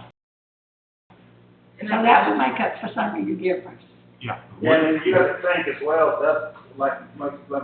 Davis was saying, right now, I actually give my car to use on the road, because, my guys have to be able to get out here to the city and get the calls, so I have no problem with doing that. You may pass by the station sometimes and see my car parked there, my car's a spare. That's what I use for that's parcel 2 for the city. I mean, that's where we are. If sometime I'm in the office, my guys is out, my car's gone, but I'm there at the office. If a call come out there, I don't know if I need to be there, I get my personal bill while I go, you know. But at the same time, I have to look at, with 2 more guys, that'll put us full staff, we'll be good. And if everybody stay in place, we're good for, I mean, you don't have to worry about that for the next couple of years, hopefully. Right. So we currently have 2 trucks and 2 Taurus. Is that correct? And And two Crown Vic. And 2 And 2 Crown Vics. Yes, sir. we are utilizing every vehicle. Right. Yes, sir. And the trucks are almost paid off. I think there's around $16,000 owed on the trucks that we're paying about $1,200 a month for in lease or payments. And those are almost done. I see the line item here, April, is those will be paid off under this budget, or how are we looking at it? No, I believe Okay. it's through 2021. 2021? Actually, you know what, it might be, now that I'm thinking about it, it may be through June of 2021. So I believe the 2 trucks will be paid off as of June 2021. So this So, Chief, I got a question. So, when your officers are coming on duty and off duty, are the cars remaining here? No, they still, part of the hiring package for take-home car. My car is here, and I think one of the Crown Vics is still here. I guess my more question is, say when Captain Davis gets off shift, can Russo just take that car? I'm asking Oh, because, no, we have one car for part-time that stays here, which is the Crown Vic, and everybody else has to sign take-home unit. Okay. Did that answer your question? yeah, it did. You know, that's why I was trying to figure out, you know, if they're sharing vehicles, then we might not need as many vehicles. But you're saying that you've got a car assigned to each officer. Yes, ma'am, I do. This time, what you look at when you're looking at hot boxing or hot seating a vehicle is, I'm not pro-con one way or the other. I mean, however the council and the city wants to do it, is unless, say you got an officer leaving, he's been in the Taurus all day, the officer comes in, gets in that Taurus and goes right back out, that car at that point would be running 24 hours straight before you stop it. And it puts a lot of strain, maintenance on that car. So that's, so in the back end, you're looking at twice as many miles quicker on that vehicle and maintenance cost. can you guys survive on the cars you got? Because we've got 4 decent cars, 2 older cars. Survival is one thing, I I think. mean, I'm just trying to be a little bit more conservative this year. I think I put in for 4. If I could get 2. I think they could, would you give? If I can get 2, I can make it work. And part of the problem with the weight cars, it was never intended as a full-fledged police vehicle, because it's not a pursuit vehicle. It's not even fully equipped as a police vehicle, so it's, It doesn't have an in-car radio, the officer has to work off his portable radio. Some jurisdictions do that, but you have to change batteries 2 or 3 times just depending on battery quality. it's not considered a pursuit vehicle, because it's front-wheel drive, so. I personally don't think I would mind 2 vehicles, but I think 4 is really stretching it. I would take it from 175 to 87.5. Well, here, I got a couple questions about it as well. These numbers are based off of what was presented by Enterprise, is that correct? I'm sorry? These numbers, $175,000 for 4 cars or 4 vehicles was based off what Enterprise Yes. projected? And that was And I've for got new that. vehicles, correct? Because they also have a program that we might be able to get, late model,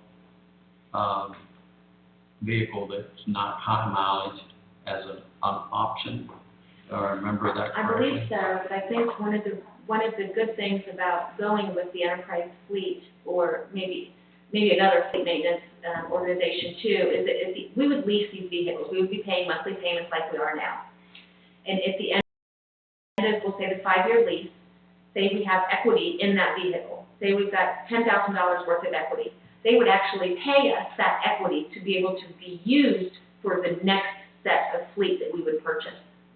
So it's not like a typical lease. At the end of the lease, you just turn it back in.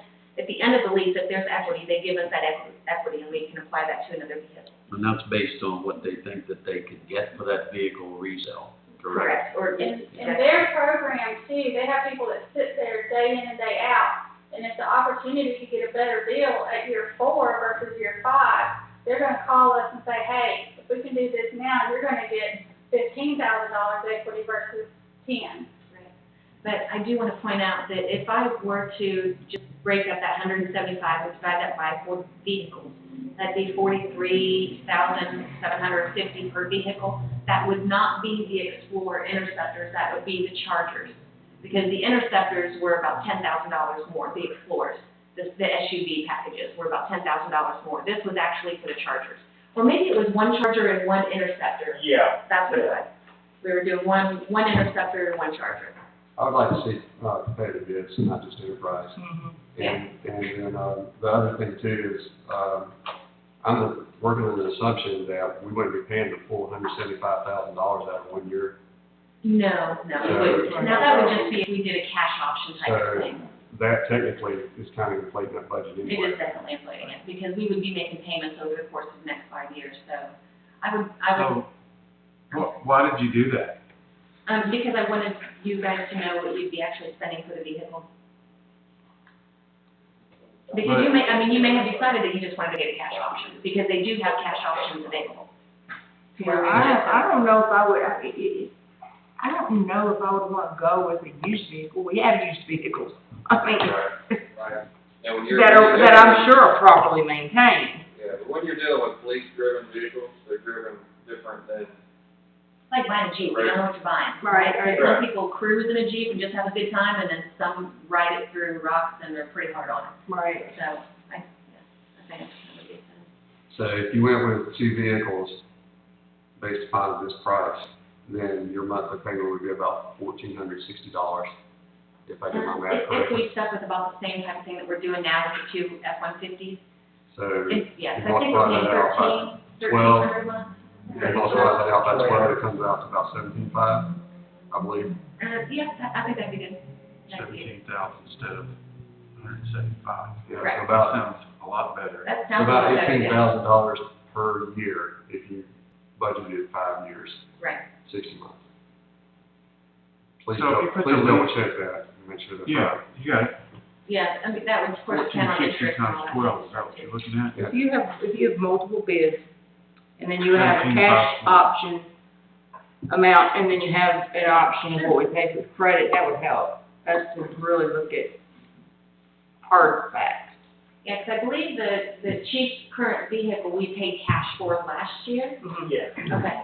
Okay. And, Yeah, I don't know if you're going to, or if you're gonna, I don't know which one of you guys would do it, but that's what, I would at least want at least 3 for myself, I don't know how everybody else feels, see what, and then, like I said, the cash option, I would like to know what the difference is between cash option and the financing, and then at least 3 bids.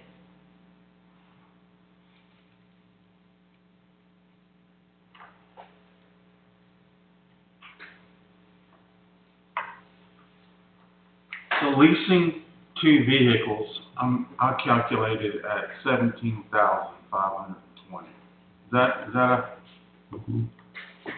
fair number? I believe it's fair, considering what we're paying now for the 2 F-150s. Okay. I mean, if we do the lease option, that's gonna bring the budget for the projected budget for the police department down About $150,000, Correct, $160,000. correct. We also could do it early payout, if we did find, we could always do it early payout. Yeah, and that was one of the questions that I had to Enterprise, was, well, what if 4 years, and we want to pay it off? They said that absolutely, that you could pay it off, and at that point, there might be more equity in, and you wouldn't trade in or something. But, yeah, so there was no early, we'll say, penalty for paying off earlier anyway. But we only did the 2 quotes, we need one more. How do y'all feel about the Chargers? Like them, don't like them, cheap, good, yes, no? Because I know they're cheaper, I mean, they Yeah, don't they're cheaper, cost I as like much. them, I do like them, I looked at the Ford F-150 trucks that they coming out with, they're cheaper than the Interceptors. The F-150 is coming out with a new police package truck, which I think is a couple $1,000 cheaper. Right, the F-150 that we have now, Ford didn't have a pursuit rated F-150 at the time, so we basically got crew cab 4x4, just like I would buy a Bacon. Right. They come out with a pursuit rated F-150 with all the different stuff to it to make it that way through Ford's fleet. And say the base Interceptor Utility Explorer sitting on the lot is 43,000, just sitting there stock. Dana Safety Supply, as a reference, down in the South Jordan, Atlanta area, they've got a F-150, at least rated 4x4 F-150 with the light package, everything on it for 42. So that's just a reference and prices on those two.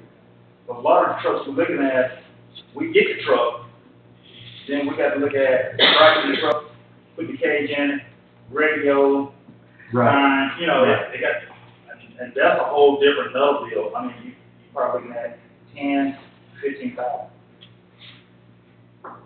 That's different from the truck. Yeah. And the two trucks we do have they're in good shape, aren't they? They're in good shape. I think they're anywhere between 65,000 and 70,000 miles on Yeah. the two of them. And after we're through with them, that's an asset we can roll into the city road department. I don't know how they feel about a used F-150, but those things hold their value and they're workhorses. So, yeah. What do you mean after you're done with them? After they're done with the police on the road, whenever Yeah. you think you're gonna sell them, it might be Right. something the road can utilize. Sure, we can just transfer them over Right. to, The public works or something. Just get the decals and stuff off of them. Right. yeah. Strip the police stuff off on the road, the city can utilize them, still like that. And then the light stuff you got, other vehicles you got, just basically transferring.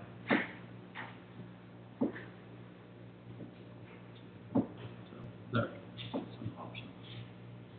Well, I mean, can y'all look at at the truck option? I mean, if we're gonna leave these assets in our city, the lease option's off the table. Because you don't wanna lease with the idea of leaving it as a city's asset. You don't even wanna go down the road for a lease. I've never seen a lease benefit a human being in my life. And that proves true for cities and municipalities also. The attractiveness of a lease, their sell is, in 4 years, we'll give you a new one. Well, in 4 years, we don't want a new one, we want to drive it for 8. We want to milk it for all it's worth, so we don't end up spending this kind of money on vehicles when we don't have to. If you have any damage on it too, it really hurts. Right. It has to be kind of perfect when you turn it back in. I'm not being difficult, but I want to explore every option that we have and get done what we need to get done. If those Crown Vics are at the end of their life, let's get rid of them. Let's get 2 new vehicles, but let's see everything that we have to offer. And let's see what works best for you guys. You guys need a truck.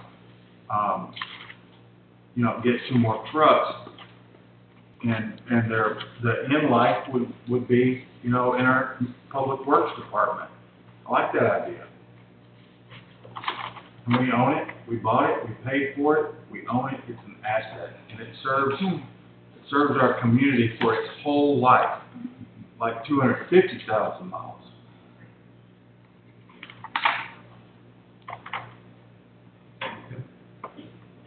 We good? On the public work. Public Works, I did correct the salaries for the Public Works Department. I decreased it from 260 to 203 only because I miscalculated. So that was a,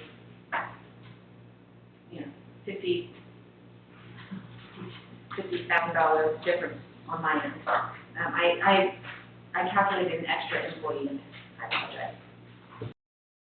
5 full-time and 1 part-time, they're fully staffed right now. Yes, they're fully staffed. Again, the regular expenditures that you're gonna see year after year, group health insurance, deferred comp, unemployment insurance, workers' comp. And moving down, of course, the property and liability insurance. We've added $12,000 for repairs and maintenance to vehicles and equipment.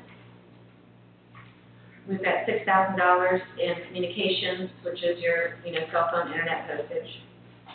We included $500 for advertising for the Public Works Department, and $650 for dues and fees, and that's, if they have, theirs mainly comes from bank fees and merch charges, but that's one thing that we're gonna be trying to correct just moving forward.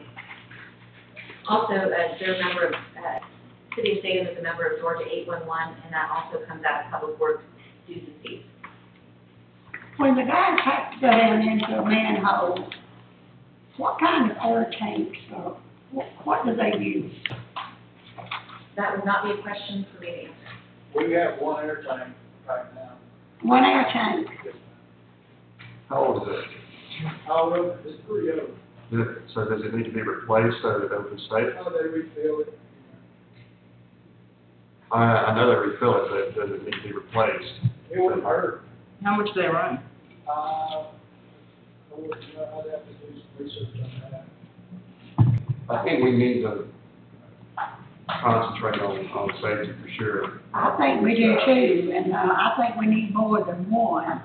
They shouldn't be having to pass it back and forth. And Be glad to look into that, yeah. are they turning on their classes, their safety classes for going in manholes and ditches and that sort of thing? We haven't seen any, programs kind of coming through lately. Confined space training? Yeah, I haven't seen anything come in the mail. Oh, Might wanna research it yeah. Probably get. for your employees. Yeah, we did add $2,000 for education and training for Public Works this year. To start taking some safety classes. We're definitely gonna encourage that for this upcoming budget year. I definitely agree with that one. But on page 8, line 329, I think what Miss Betty was referring to there, we have $3,000 for safety equipment, and that's for barricades and pylons, which I think is needed, considering the ones we got blow over. But that doesn't include any safety equipment for confined spaces, manholes, and that sort of thing. It's not. I think maybe once we find out what the cost of those would be, because I wouldn't have a clue, once Sam gets us a cost estimate on maybe a couple of their things, we can add that to the safety equipment line items. Yeah, I was just saying, there's general supplies and materials. There is, what we saw just a while ago. Then you also have, where did I say, another small equipment. So there's, that's 5,500 already in those 2 areas.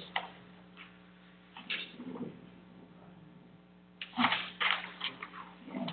I'm really just talking out loud. And I know they don't like to wear the hard hats, but they need to be wearing those. They should, and I'm pretty sure they each have a hard hat. We just gotta encourage that a little bit more. Yeah, they're around here somewhere. Yeah, maybe revisit some sort of safety policy if you're going to talk about, We have to do that, because if they were to get hurt, we're gonna be liable. But if they are required, something that you need to require them to do. I know when you go into a manhole, you have to have. Some of them up, because you tell them over and over, and they still don't adhere to it. If you have a head injury, that's gonna be the first question that the insurance company asks. Was he wearing a hard hat? Yeah, my husband, he's a retired electrician, and if OSHA was to come in and find them without their safety gear on, major fine. Well, we've just been lucky so far, Yeah. but they need to have them on. They need to be told, this is it, put it on where. There may be something in the personnel policy already They should be wearing safety glasses. I don't remember the safety. Well, I did Vest. just have them buy, they needed ladders, I made them buy fiberglass ladders. We could have saved a lot of money with aluminum, but OSHA would see them out here on the street. They would be fined big time, and so would the city, and I had them buy all new safety glasses as well. So all the workers now have safety glasses for weed trimming, when they're on those, zero turns, they better be wearing them. Gloves, I mean, they really have to be protected. So, Well, they just recently. protect us. Signed, policies, that they require to wear safety glasses, any kind of cutting, grinding.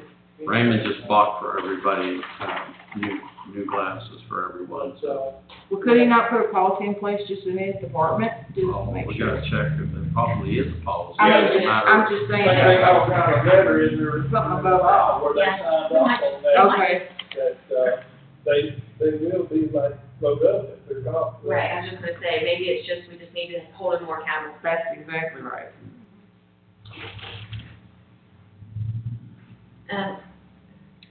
I guess moving forward within Public Works, I've added, $40,000 for new sirens. It was something that was brought up at the last meeting. And also $30,500 under machinery and equipment. I have added the John Deere tractor that was from the last meeting as well. April line 334, sidewalks and crosswalk repair. I know we discussed that a little bit last meeting. We did. Can we move that somewhere? Yes, I moved that into SWAS.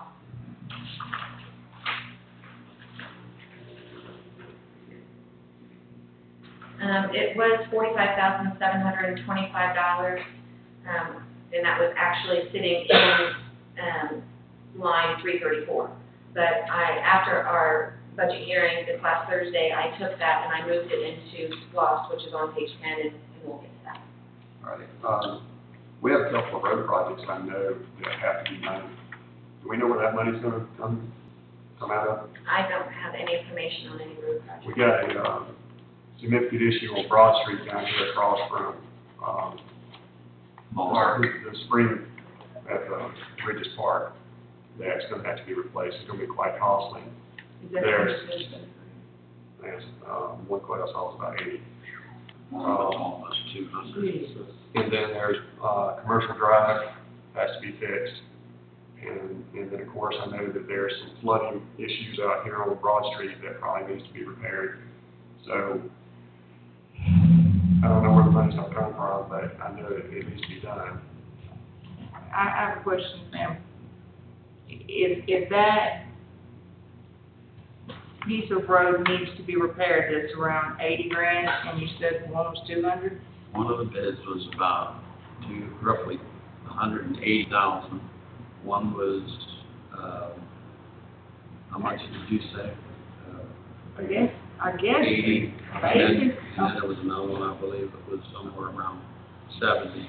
I guess basically what I'm trying to say is that the quotes that I'm hearing, how did we not see this coming from before it got like that? Oh, we did.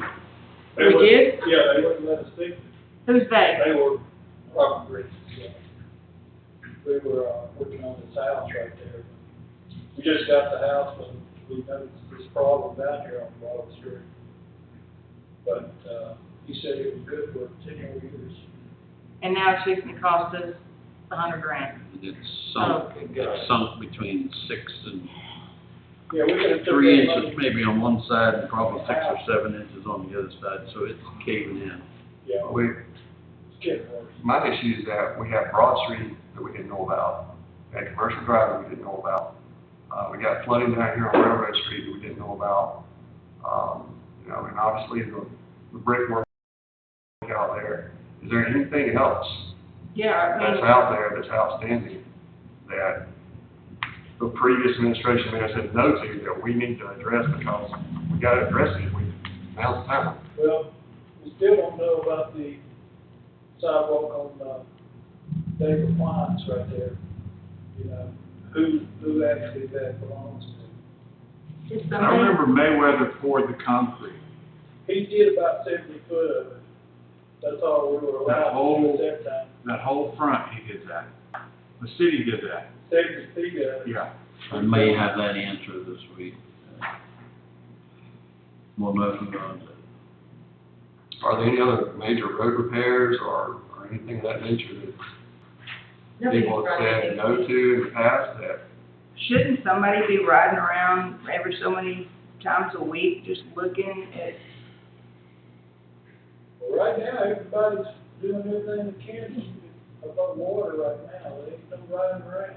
I don't mean it like that, I mean, somebody needs to have it in their job description Yeah. to ride around and see what kind of projects that need to be worked on. Well, maybe when things get a little bit back to normal, you know, we can write stuff up every day that needs to be done.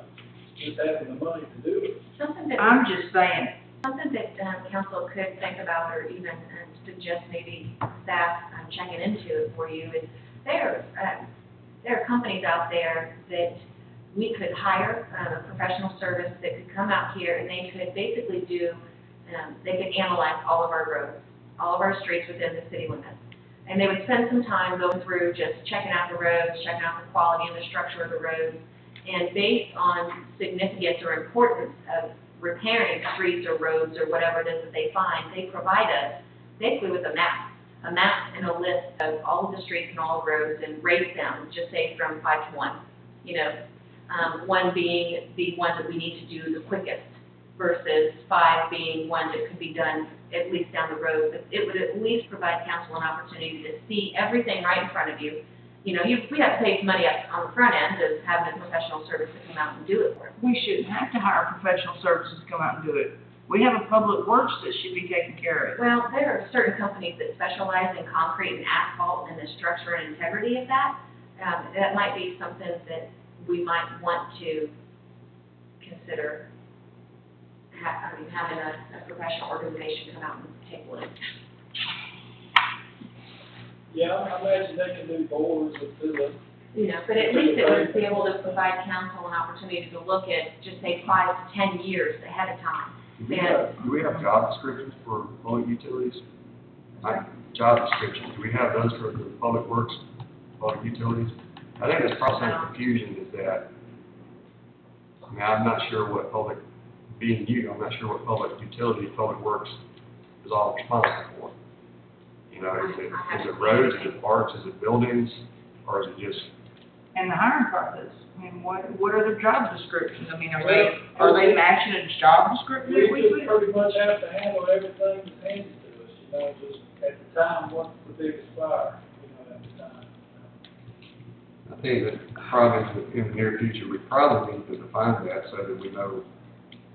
Maybe we have somebody that knows how to lay brick, maybe we have somebody that knows how to ride around and look at roads if they need to be repaired. Maybe we need to hire somebody that knows a little bit about carpentry. I'm just saying, we've got a group of people. Okay, I'm gonna keep going because I'm getting upset. Okay, I will move on. So, well, we kind of got a little off topic, but again, what are we gonna do about these expenses? We know they're coming up. I mean, we can't ignore them. It's a big chunk of, About 150,000 in there.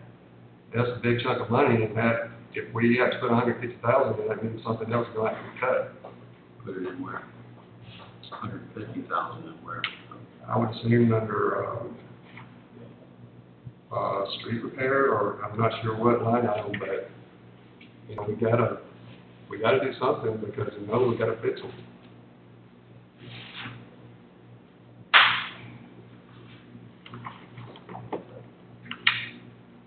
So I'm not sure what line item to put that under, or, really how much it's gonna cost. I haven't seen all the quotes, but if we don't budget for it, then we're not gonna have the money to fix them. We know that, especially over there on Broad Street, school bus goes down there, Lord only knows what would happen. Well, the first thing we need to do is figure out what can come out of SPOS. What can we use out of SPOS to fix the roads and the sidewalks? Because I think there's some funding. You only have 1 year left that you can use, the rest of it's already allocated to your bond. Right. And You only have 45,000, I believe, that you have left that you can use. So if you look on page 1, item number 2, SPOS 2006, there's $45,725 there that could be used for, my understanding is infrastructure. Right. I didn't actually see the ballot, but it's my understanding that it could be used for infrastructure, what I was told originally. So $45,000, but then we got probably roughly $150,000. So we still have to come up with a chunk of money somewhere. And I guess that, if your intention is to use that SPOS 6 on fixing the roads or the streets, then I guess then we wouldn't have anything allocated towards sidewalks and crosswalks. I mean, I want to get, obviously, I personally would like to see the crosswalks and sidewalks repaired, but, I mean, we got to repair these roads. There's no way around it. Either that or we need to shut them down. I would say, when you say 150,000, that's on the low end. That could be just for that one project on Broad Street.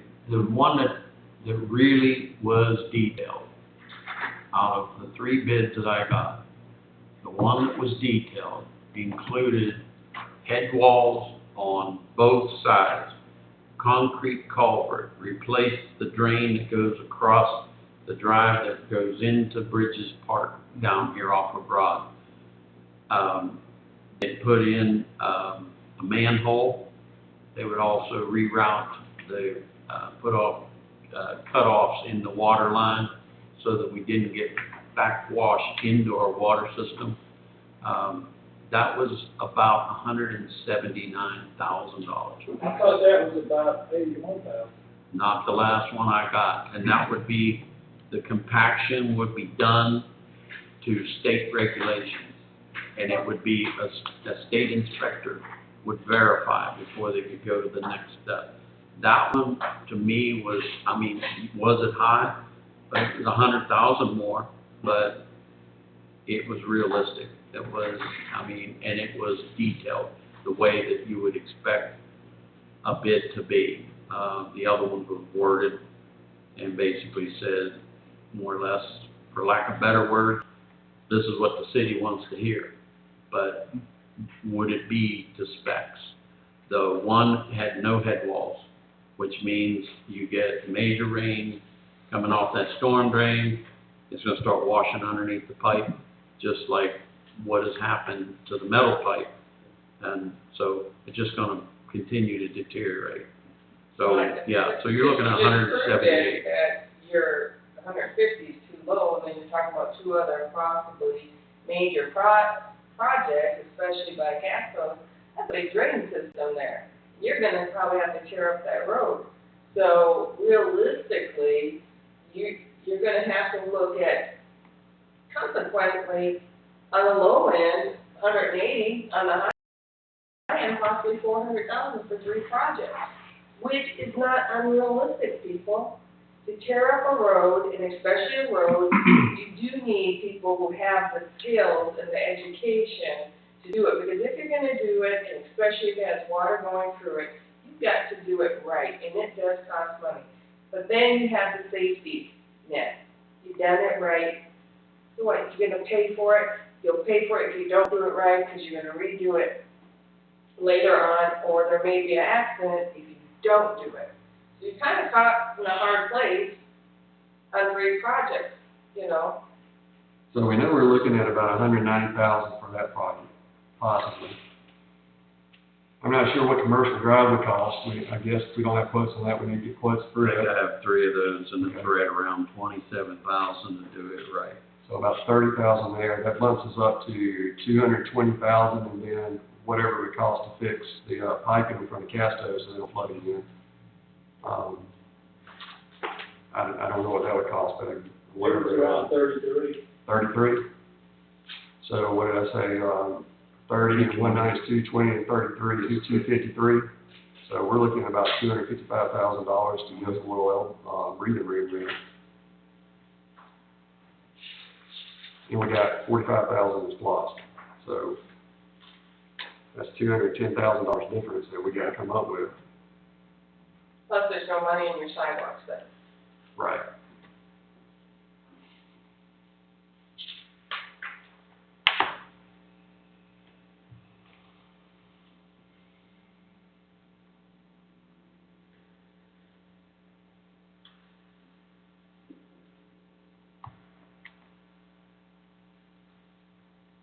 I know it's a lot of money, but it's stuff that if you ride out there and look at it, I think everyone would agree that it's pretty bad.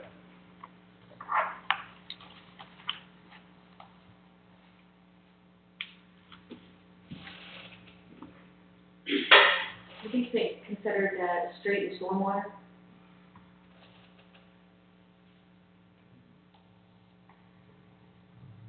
There you go. Don't we have a stormwater, No, we don't, we do not have a stormwater department. I'm in a fund? No, we don't have a fund.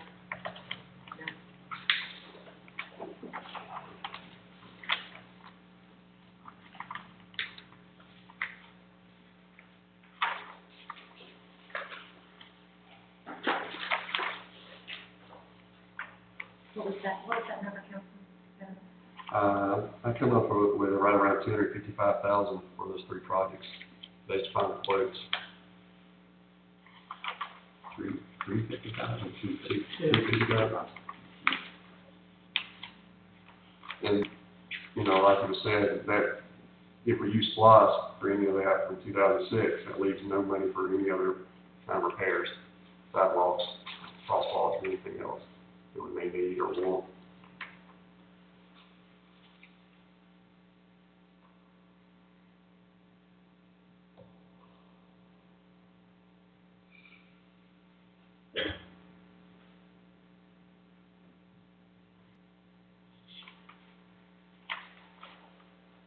Did you want to move on? Or did you, okay. Whatever. Under community centers, which is Department 553, I added $10,000 for repairs and maintenance, but you'll see in that department, there's 2 yellow boxes, because I did not know if council wanted to only do just repairs and maintenance, paint the walls, that kind of thing, just minor things, or if you wanted to invest a little bit more money into each of the community centers. If so, then I would need to move that to the buildings and building improvement spots, which is why that's yellow. So, based on what it is that your intentions would be, maybe at this point, maybe this year, we just, you know, do some minor repairs, paint a little bit, maybe add some new fixtures, you know, and then, you know, the next year or two, look at spending a little bit more money on improvements in the community centers. For me personally, I think it's fine the way you have it. I mean, for right now, anyway. That's what.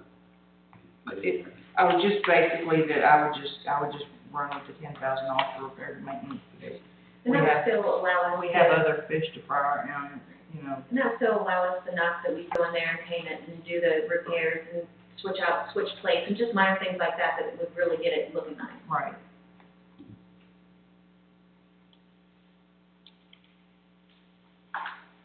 And recreational activities, this is Department 610, and there's been $15,000 added for recreational activities. And this goes hand in hand with the, you know, I guess the council idea of bringing more to the community, making it kind of more of a place to eat and shop downtown and staying in Statham, and families can go to movies in the park or concerts down here in front of the train depot, or that holiday festivals, parade. The mayor had talked about adding back a Christmas parade this year, so $15,000, I guess we figured four movies, four movies and 4 concerts, I believe is and then a Christmas parade is what we kind of figured within that dollar amount. Halloween's on a Saturday this year as well, so. Oh, and Halloween, Yeah, yes. here. And I've talked to some of the businesses, Ed's been down here at Eddie's, would even be interested in maybe helping with the cost. Yeah, we could go out and still get sponsorships and stuff that would help offset the cost Spoke with of Chris the at Savvy concerts Cakes, or, yeah. you know, Sure. and they're interested in, you know, whatever brings interest to the downtown. They said they're smart enough to know that's gonna help their business too. So they make a little investment, to help the city and, you know, offset some of the costs for us and everybody wins, you know, so. Absolutely, and we would just need to alert all the businesses ahead of time if parking lots would be closed down or, you know, we're closing stuff off because that's where people are gonna set up their chairs and stuff to watch concerts and whatnot. But I think that we should also encourage them to stay open during a concert or something like that, or movies in the park, just because of the extra business that they would get. On page 9, there at the very top is Department 620, which is Parks. That account number has been changed from 617 to 620, and that is according to the Department of Community Affairs chart account, so I'm following those guidelines. I've added $6,200 for parks in general. That includes the Veterans Park or the Town Monument, any sort of general supplies, maybe like grass seed or that type of thing that we would need. A little bit of repairs and maintenance, but the majority of the parks budget, $5,000 out of the $6,200 would go towards paying utilities. The next department is building inspections, which is Department 720. I'd like to do Department 720, 740, and 745 at the same time. Those are the next three. Building inspections, planning and zoning, and code enforcement. That whole department kind of goes in, I want to say it all kind of blends together. Mainly because it is building inspections and planning and zoning. And code enforcement, because we don't have a code enforcement police officer, our code enforcement basically gets put into our planning and zoning as well, because so many planning and zoning regulations and ordinances go against the code enforcement.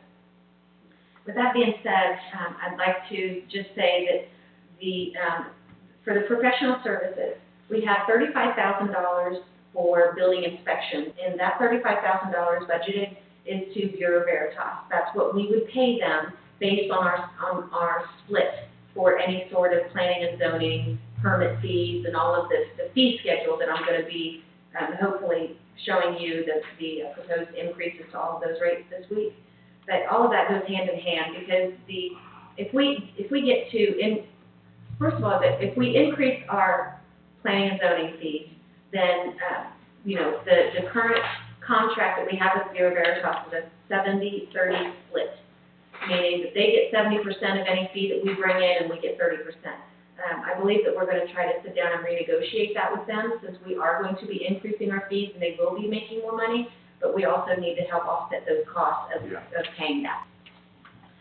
Also, the planning and zoning, which is the Department 740, I've allocated $18,500 for that. $500 is going to go to advertisements for any sort of planning and zoning for the upcoming year, and then $18,000 goes to professional services, which is the cost for Jerry White.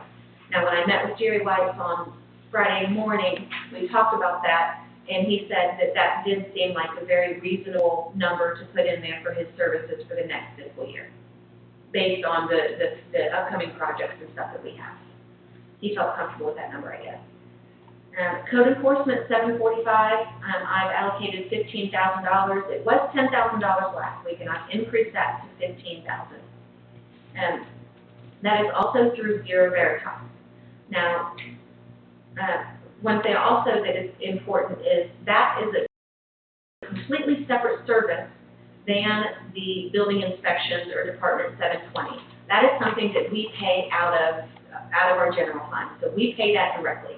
So whether we take anybody to court for a code enforcement violation or not, we are paying that dollar amount to Bureau Veritas, because they are an hourly rate, which I believe is something else we might be visiting or renegotiating coming up. Depending on how much work the city council would like to see for the upcoming year, that number could increase or decrease. I'm sure that it could be increased to however much you want to spend, but then we would get into hiring a full-time employee, which might be something that you may want to consider. You know, because currently, the way that it sits, with the amount of money that we pay for the code enforcement, we're not getting a lot of hours. So, at $50 an hour, I don't think, It's about 12 hours a week, if I remember right. 12 hours a week, $50. that's 300 hours a year. And essentially, it's when, That's 5.77 hours a week. well, yeah. And it's based on if there are complaints called into City Hall. Right. They generate a work order for, Tarsha. Correct. With, Bureau Veritas, and then she responds. So if we go 2 weeks and there's no complaints, we don't utilize the service. Correct. They wanted to renegotiate. Hal came in, wanted to renegotiate all of these, and I told him that I wouldn't do anything until we got into the budget season and then determine it. But based on the meeting last Friday with Jerry and the recommendations he made, and even Hal had recommended some changes in our fee schedule. I think it would give us a little bit more leverage that I could talk to him and say, here are the options. Because right now, we don't have to make a change. It'll still be $50 an hour. Correct. And the benefit to what Tarsha does is keep from having properties that are left unattended, whether it's mowing the lawn or it's just, junk cars up on blocks or whatever. That they respond to that and serve notice and work with them, and if they don't, then they actually give them a summons and take them to court. So that's a side product of it. We really don't reap any money, but if it keeps the city looking better, then we're actually paying to keep the city looking nice. Does anybody have any questions about those three departments? Okay, the next is the library, which is Department 650. I've added the repairs and maintenance. I've added the communication, which is the telephone only. General supplies, the utilities. And then I've also added $11,000 for site improvements, which is the request from the library for the city to pay for that portion of their matching grant, as well as the $45,900 intergovernmental agreement that we have with them. Well, we don't have an agreement with them. It would be just paying them their requested funding amount. They receive that on a quarterly basis. So if you look over at last year's, you'll see where there's $35,924, and that's in the same line 411. That's because we have not paid the final quarter of the year yet. So another $13,000 will be added on to that. Okay. So the total expected expenditures for the library for this upcoming fiscal year will be $62,460.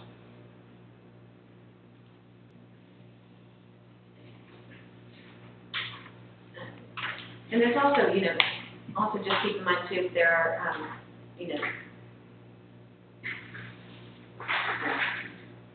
the SLOSS fund, Councilman Bethel, that's where the $47,725 that I took from the Public Works Department and moved it over here. And the $45,000 would be the remaining balance of the 2006 SLOSS, but then again, at this point, if we wanted to use that for any of the road repairs or the storm drain repairs, then we wouldn't have anything in for sidewalks and crosswalks. So I think that's just something to think about over the next week. I think we can leave some of that, some of those funds, for some of the sidewalks, some of the crosswalks, because they're not they're not as big ticket items as the roads and the road repairs and the infrastructure, even though they're part of,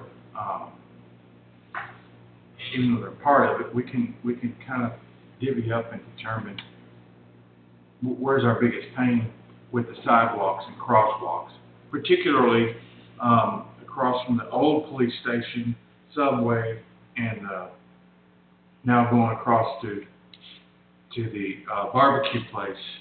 No, we need to remark and redo all of those crosswalks. That is a huge, I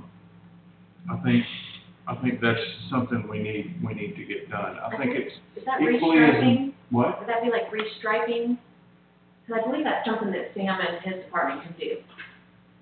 It is, but there's also some lighting, there's some LED lights, LED signs, push buttons, all of that stuff is, we had a terrible accident there on Halloween a couple of years ago, and it brought all that to light that we need. And then when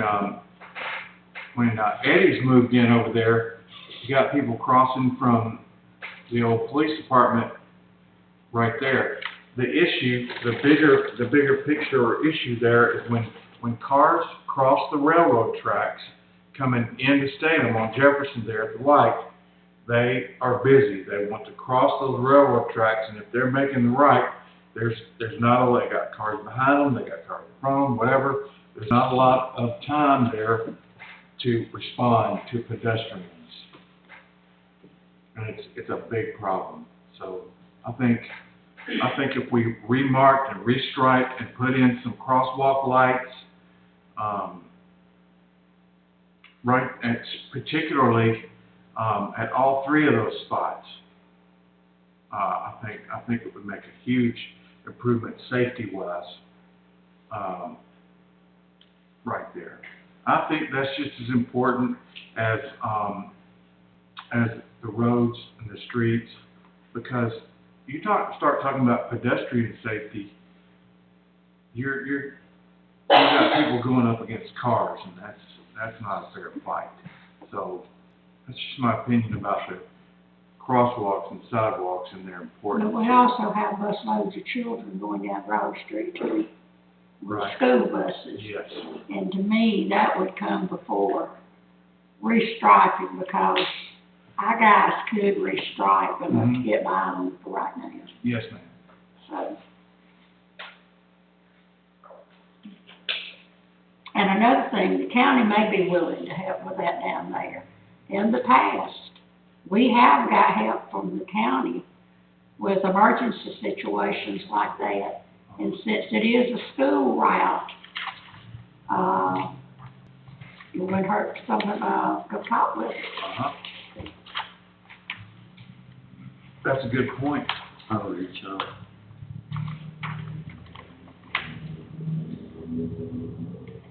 Would you like to move on to sewer?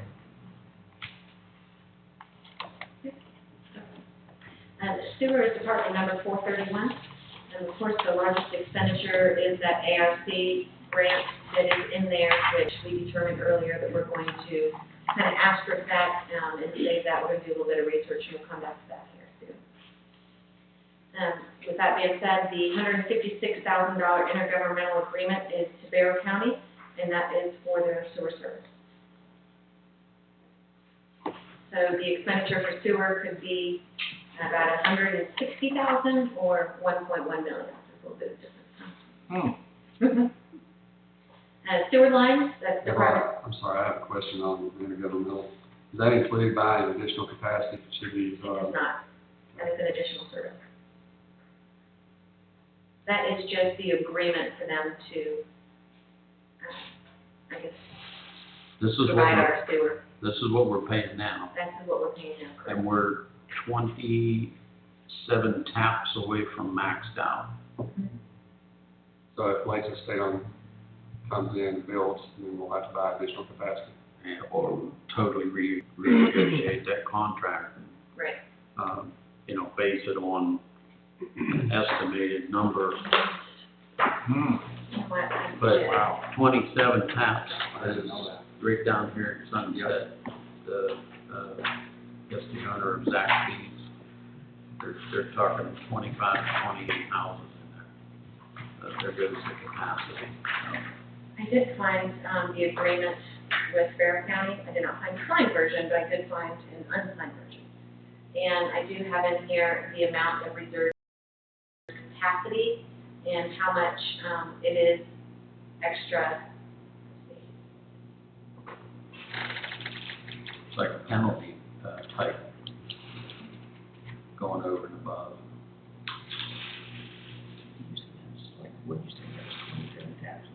The sewer capacity charge, From the max. actually, we're even out of the agreement. I mean, because it says the sewer capacity charge for July 1, 2018 through June 30th, 2019 is $15 per gallon of monthly average daily consumption reserved.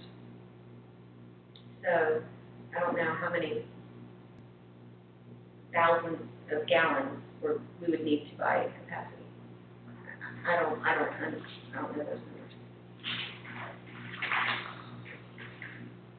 Let me see here.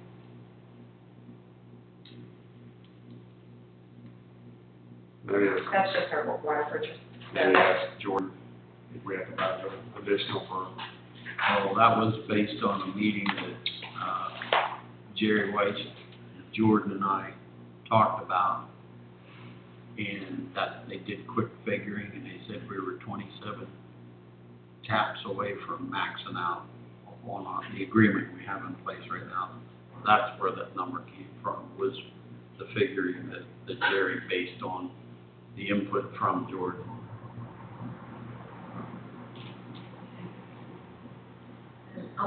I'll work on that with Jordan, and we'll figure out what that additional capacity will be and how long that capacity will last before we have to revisit it again.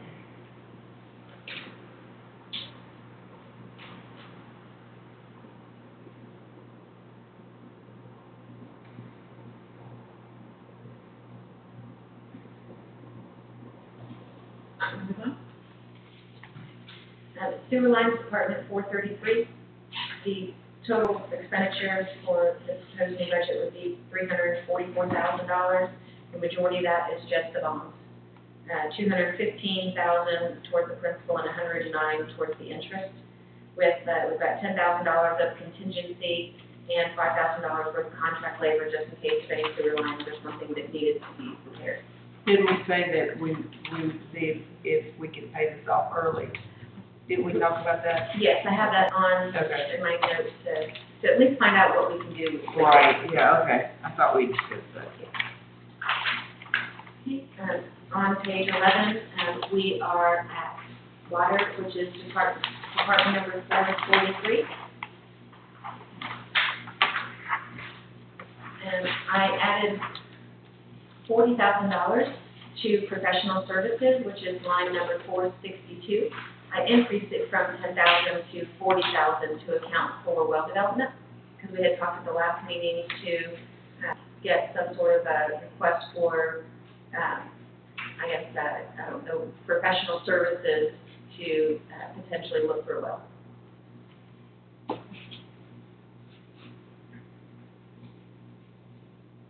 The other increase would be salaries, and that would be us including one more full-time position for the water and sewer department, yes, utility department, we'll call it, another Jordan. And then the other items that are on that same page towards the bottom that are in the yellow, such as the chemicals, utilities, water purchase, and so on, all of those numbers are basically going to depend on what we decide to do. Are we going to purchase more water from the city of Winder, like we have been doing? If so, then the water purchase dollar amount would increase, and then we wouldn't need to hire a second full-time person if we continue purchasing water from Winder. So a lot of it is, if we do one or the other, then something's going to increase and something is going to decrease. And I guess until either we move forward with thinking that we're going to hire a second full-time employee, that will get our water plant back up and running and move full force to where we will hire the full-time employee, which would increase the chemicals, which would increase the health benefits and so on. But it would decrease the amount of water that we purchase. So we would just need to, we would need to move forward with one mindset or the other, I guess. I don't think the water plant's been online at all this year, is my understanding. I think it was for a few months, but then it just, he shut it down. So, No, they never got the water to, they tried it They several tried, yeah. times, and they never got the water to a usable level. So, they never really ran it into the lines. So what we've got is what the spring is producing Right. at roughly 90,000 gallons a day, I believe. Mm-hmm. And, buying some from the county, but the majority from the city of Winder. The city of Winder has given us much better rates than Merrill County. So we moved the majority of our purchase to city of Winder, and we've saved quite a bit. so if we try to turn the plant back on, we're looking at $25,000 for chemicals, Correct. and then, And then the utilities expense would increase significantly because the plant would be running. so basically $45,000 for a plant there probably is not gonna run.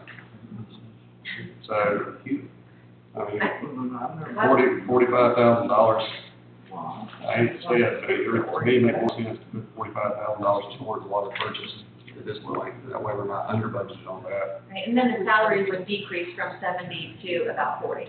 Well,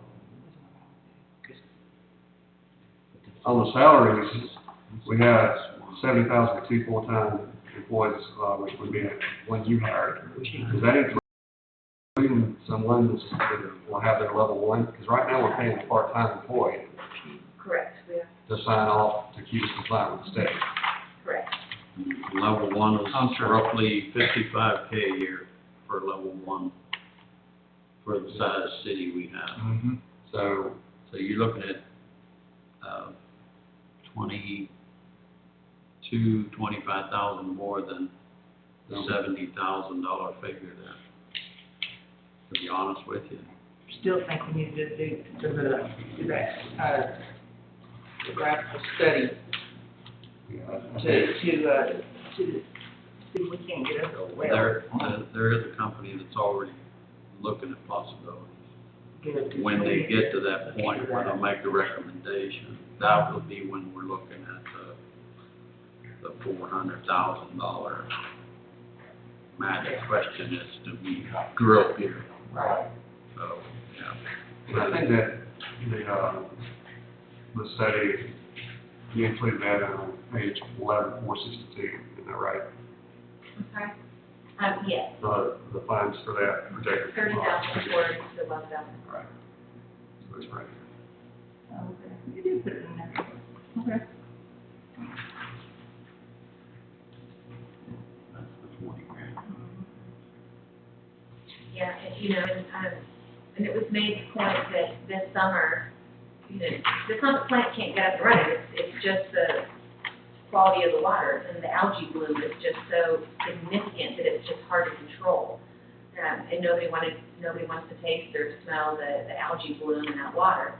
So, I think that, I'm pretty sure that if we get, some hard rains and then we start getting some pretty hot heat, that we'll probably experience the same issue as. And that's partly what happened at the plant. We had those massive rainstorms, and it made it so much sediment and so much mud in the water that you couldn't filter the amount out. The quality, as far as the smell was gone, the algae was gone, and it was all replaced by mud. And it took about 2 months till that settled down significantly. So it's really, at what point are we going to look at, are we going to continue to throw good money after bad?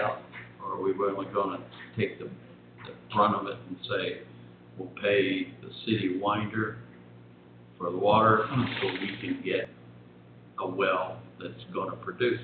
Unfortunately, these studies that they're doing, there's no guarantee until they tap the ground as to are we gonna get 20,000 gallons a day? Right, We're gonna get 180,000 gallons a day. right. So they do have two places where they're considering. Well, so before we spend, because we're still paying on loans that we've already sunk into this water plant. And it makes no good sense to put any more money into it at this point until we at least try to get the study to see if it's a viable option as well. I wouldn't put no more, I wouldn't need not one dime more money would I put back into that.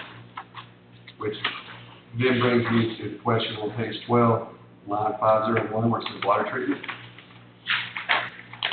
There's $30,000 for solar beams, construction, maintenance of facility to treat water. Does that relate, do you know if that's related to the treatment plant over there, or, I'm assuming solar beam would be, like agitators, aerators? Yes, they're the agitator maintenance.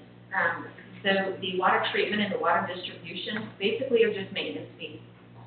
You know, those are annual charges that we are charged each year. So like Tank Pro comes out and I don't know how much it is. Maybe probably they come out twice a year, maybe once a year.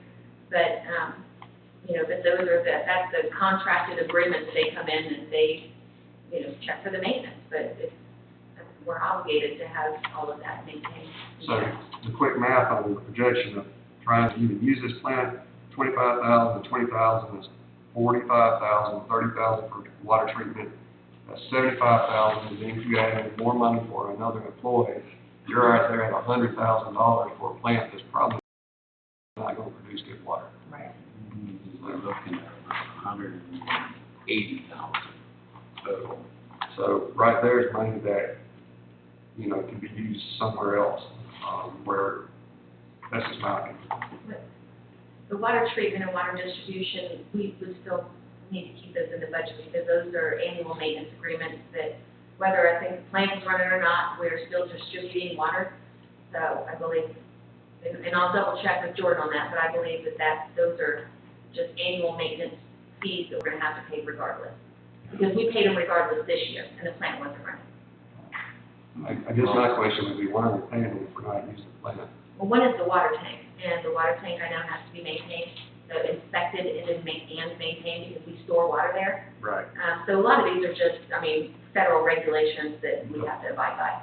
You know, now the water treatment, the solar B and the HOP, I believe that those, I'll ask Jordan about that specifically. I would definitely like to know what we're spending and why.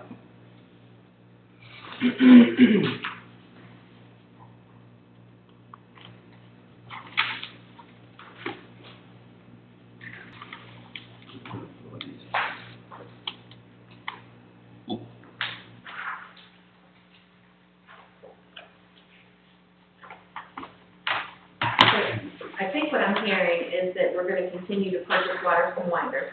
Oh, we never answered you. That's So okay. sorry about that. We got off.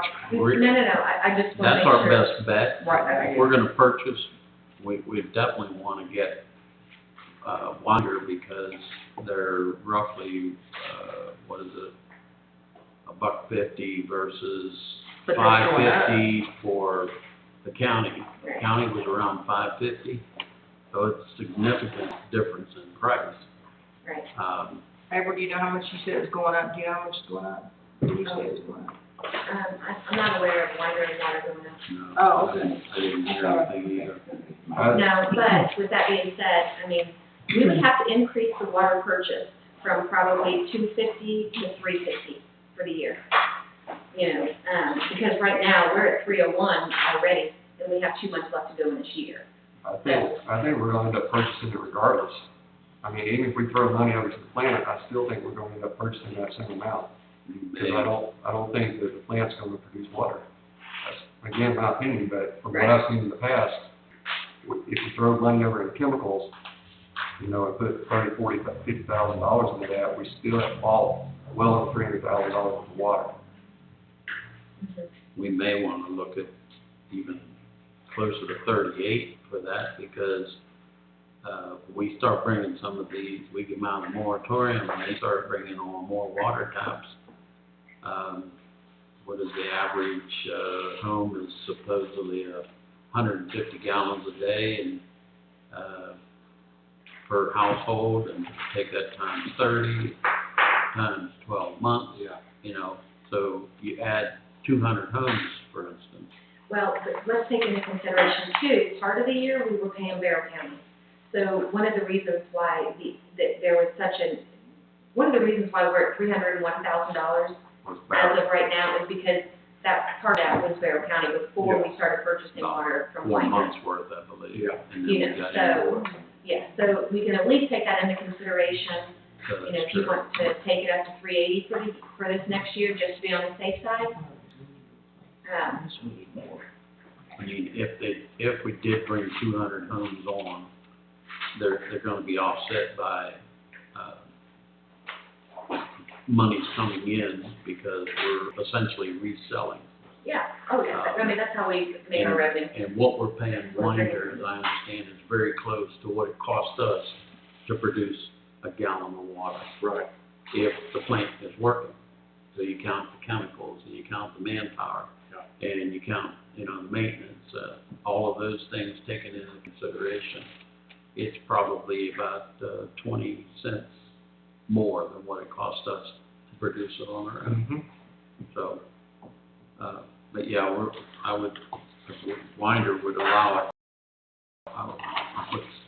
I'd like to stick with getting it from them until we can Yeah, sure. explore, wells.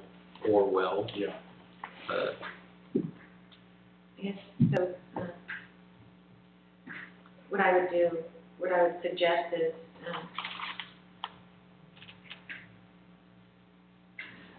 So which line item would that be that we might increase? 4, I would at least take the water purchase. is that on page 11? I'm sorry, I'm on page 11. Yeah. Page 11, line 491. Mm-hmm. Yep. I would take, the water purchase, at least up to 320. Okay.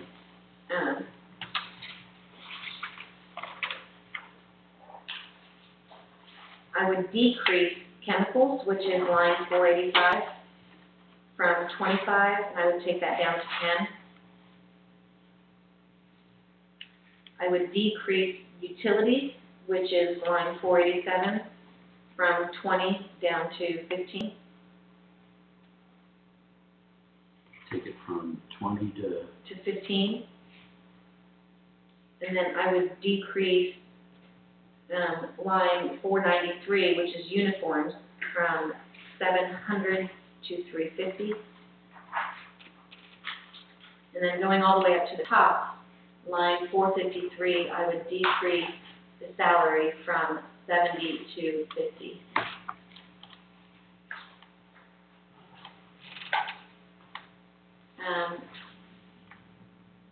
Couple more. At line 457, which is group health insurance, I would take that from 15.3 down to 76.50, because that's 1 employee full-time versus 2.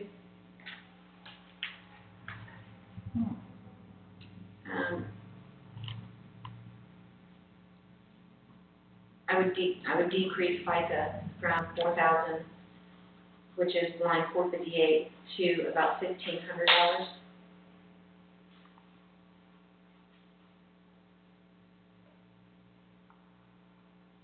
Workers' comp would be affected also, wouldn't it? It would be, and right now it's a little confusing because there has been a lot of 20% from public works going into water and so on, and I'm trying to get all that sorted out. So, to be comfortable, I'd rather just keep that right there for right now until I can at least figure out what percentage goes to which employee.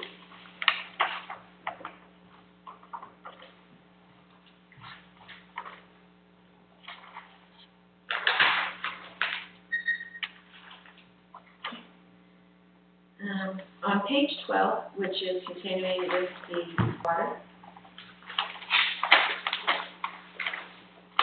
line 500 under software, I have increased that from 8.3 thousand to 17.3 to account for the valve locating software.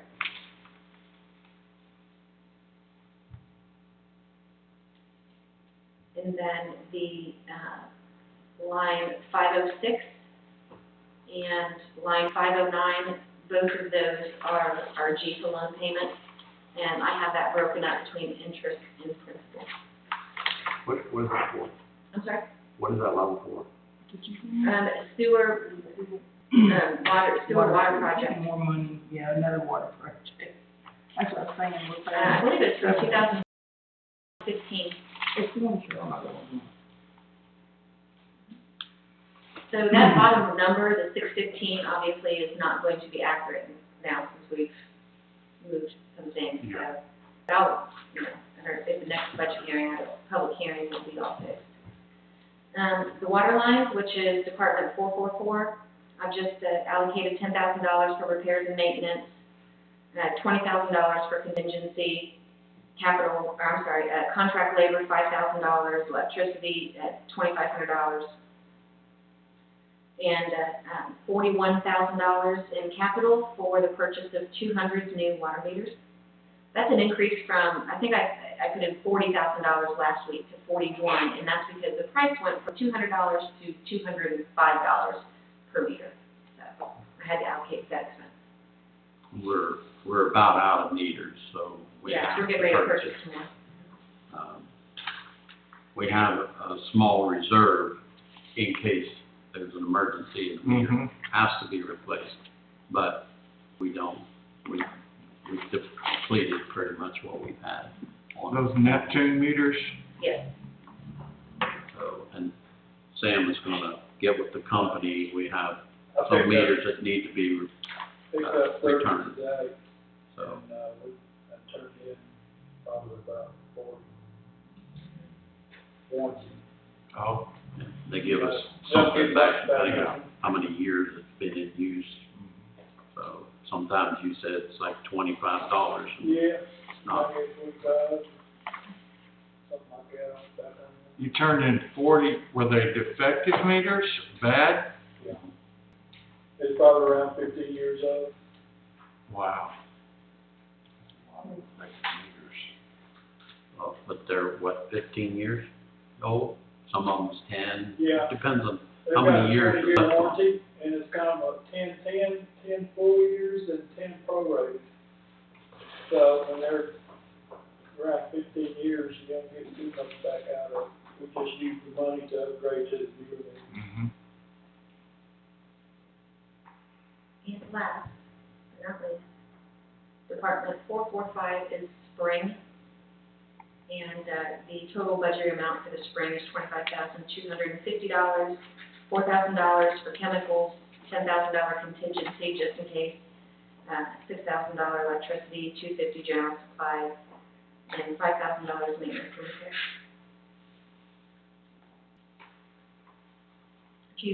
Well, those numbers are off down there at the bottom now too, but.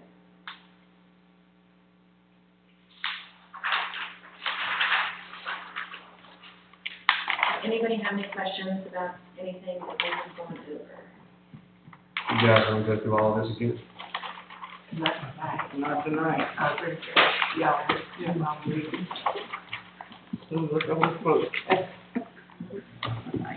I have a list of things that I'll be working on over the course of this week, so I'll definitely be back in touch with you by the end of the week, regarding,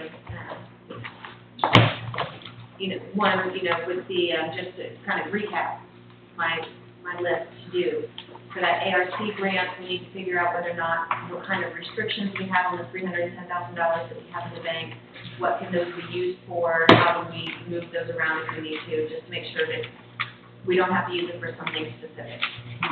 If we move on from that. I'm going to check the 2012 bonds to see whether or not we can use our 2012 slot, the $693,000, to see if we can pay down that bond, see if we can save any on interest that way. We are going to get with the Department of Corrections, we're going to talk about the Department of Corrections. We're going to see if we can get some more information between the police department, salaried employee, or through Jackson County, I believe. Is that what you said, Frank? Yes. Okay. we're going to work on the police department vehicles. We're going to get another quote, and then we're gonna add in the quote for the F-150 trucks. And then we're gonna add air tanks to the public works. And Sam is going to look into the cost of those new air tanks, and then I'm going to get with Jordan on sewer capacity. Can you also check and see if anybody has any information on loss projections, estimations on the downturn, what that might be? When I checked a couple of days ago, of course, I only checked with one other person, and they said that they had not heard anything either, and they're also a municipality in Sparrow County. Closer to the source. And closer to the source, so they would hear before we did. All right, thank you very much. Thanks, everyone. And, thanks for this job, Mr. Binder. Awesome.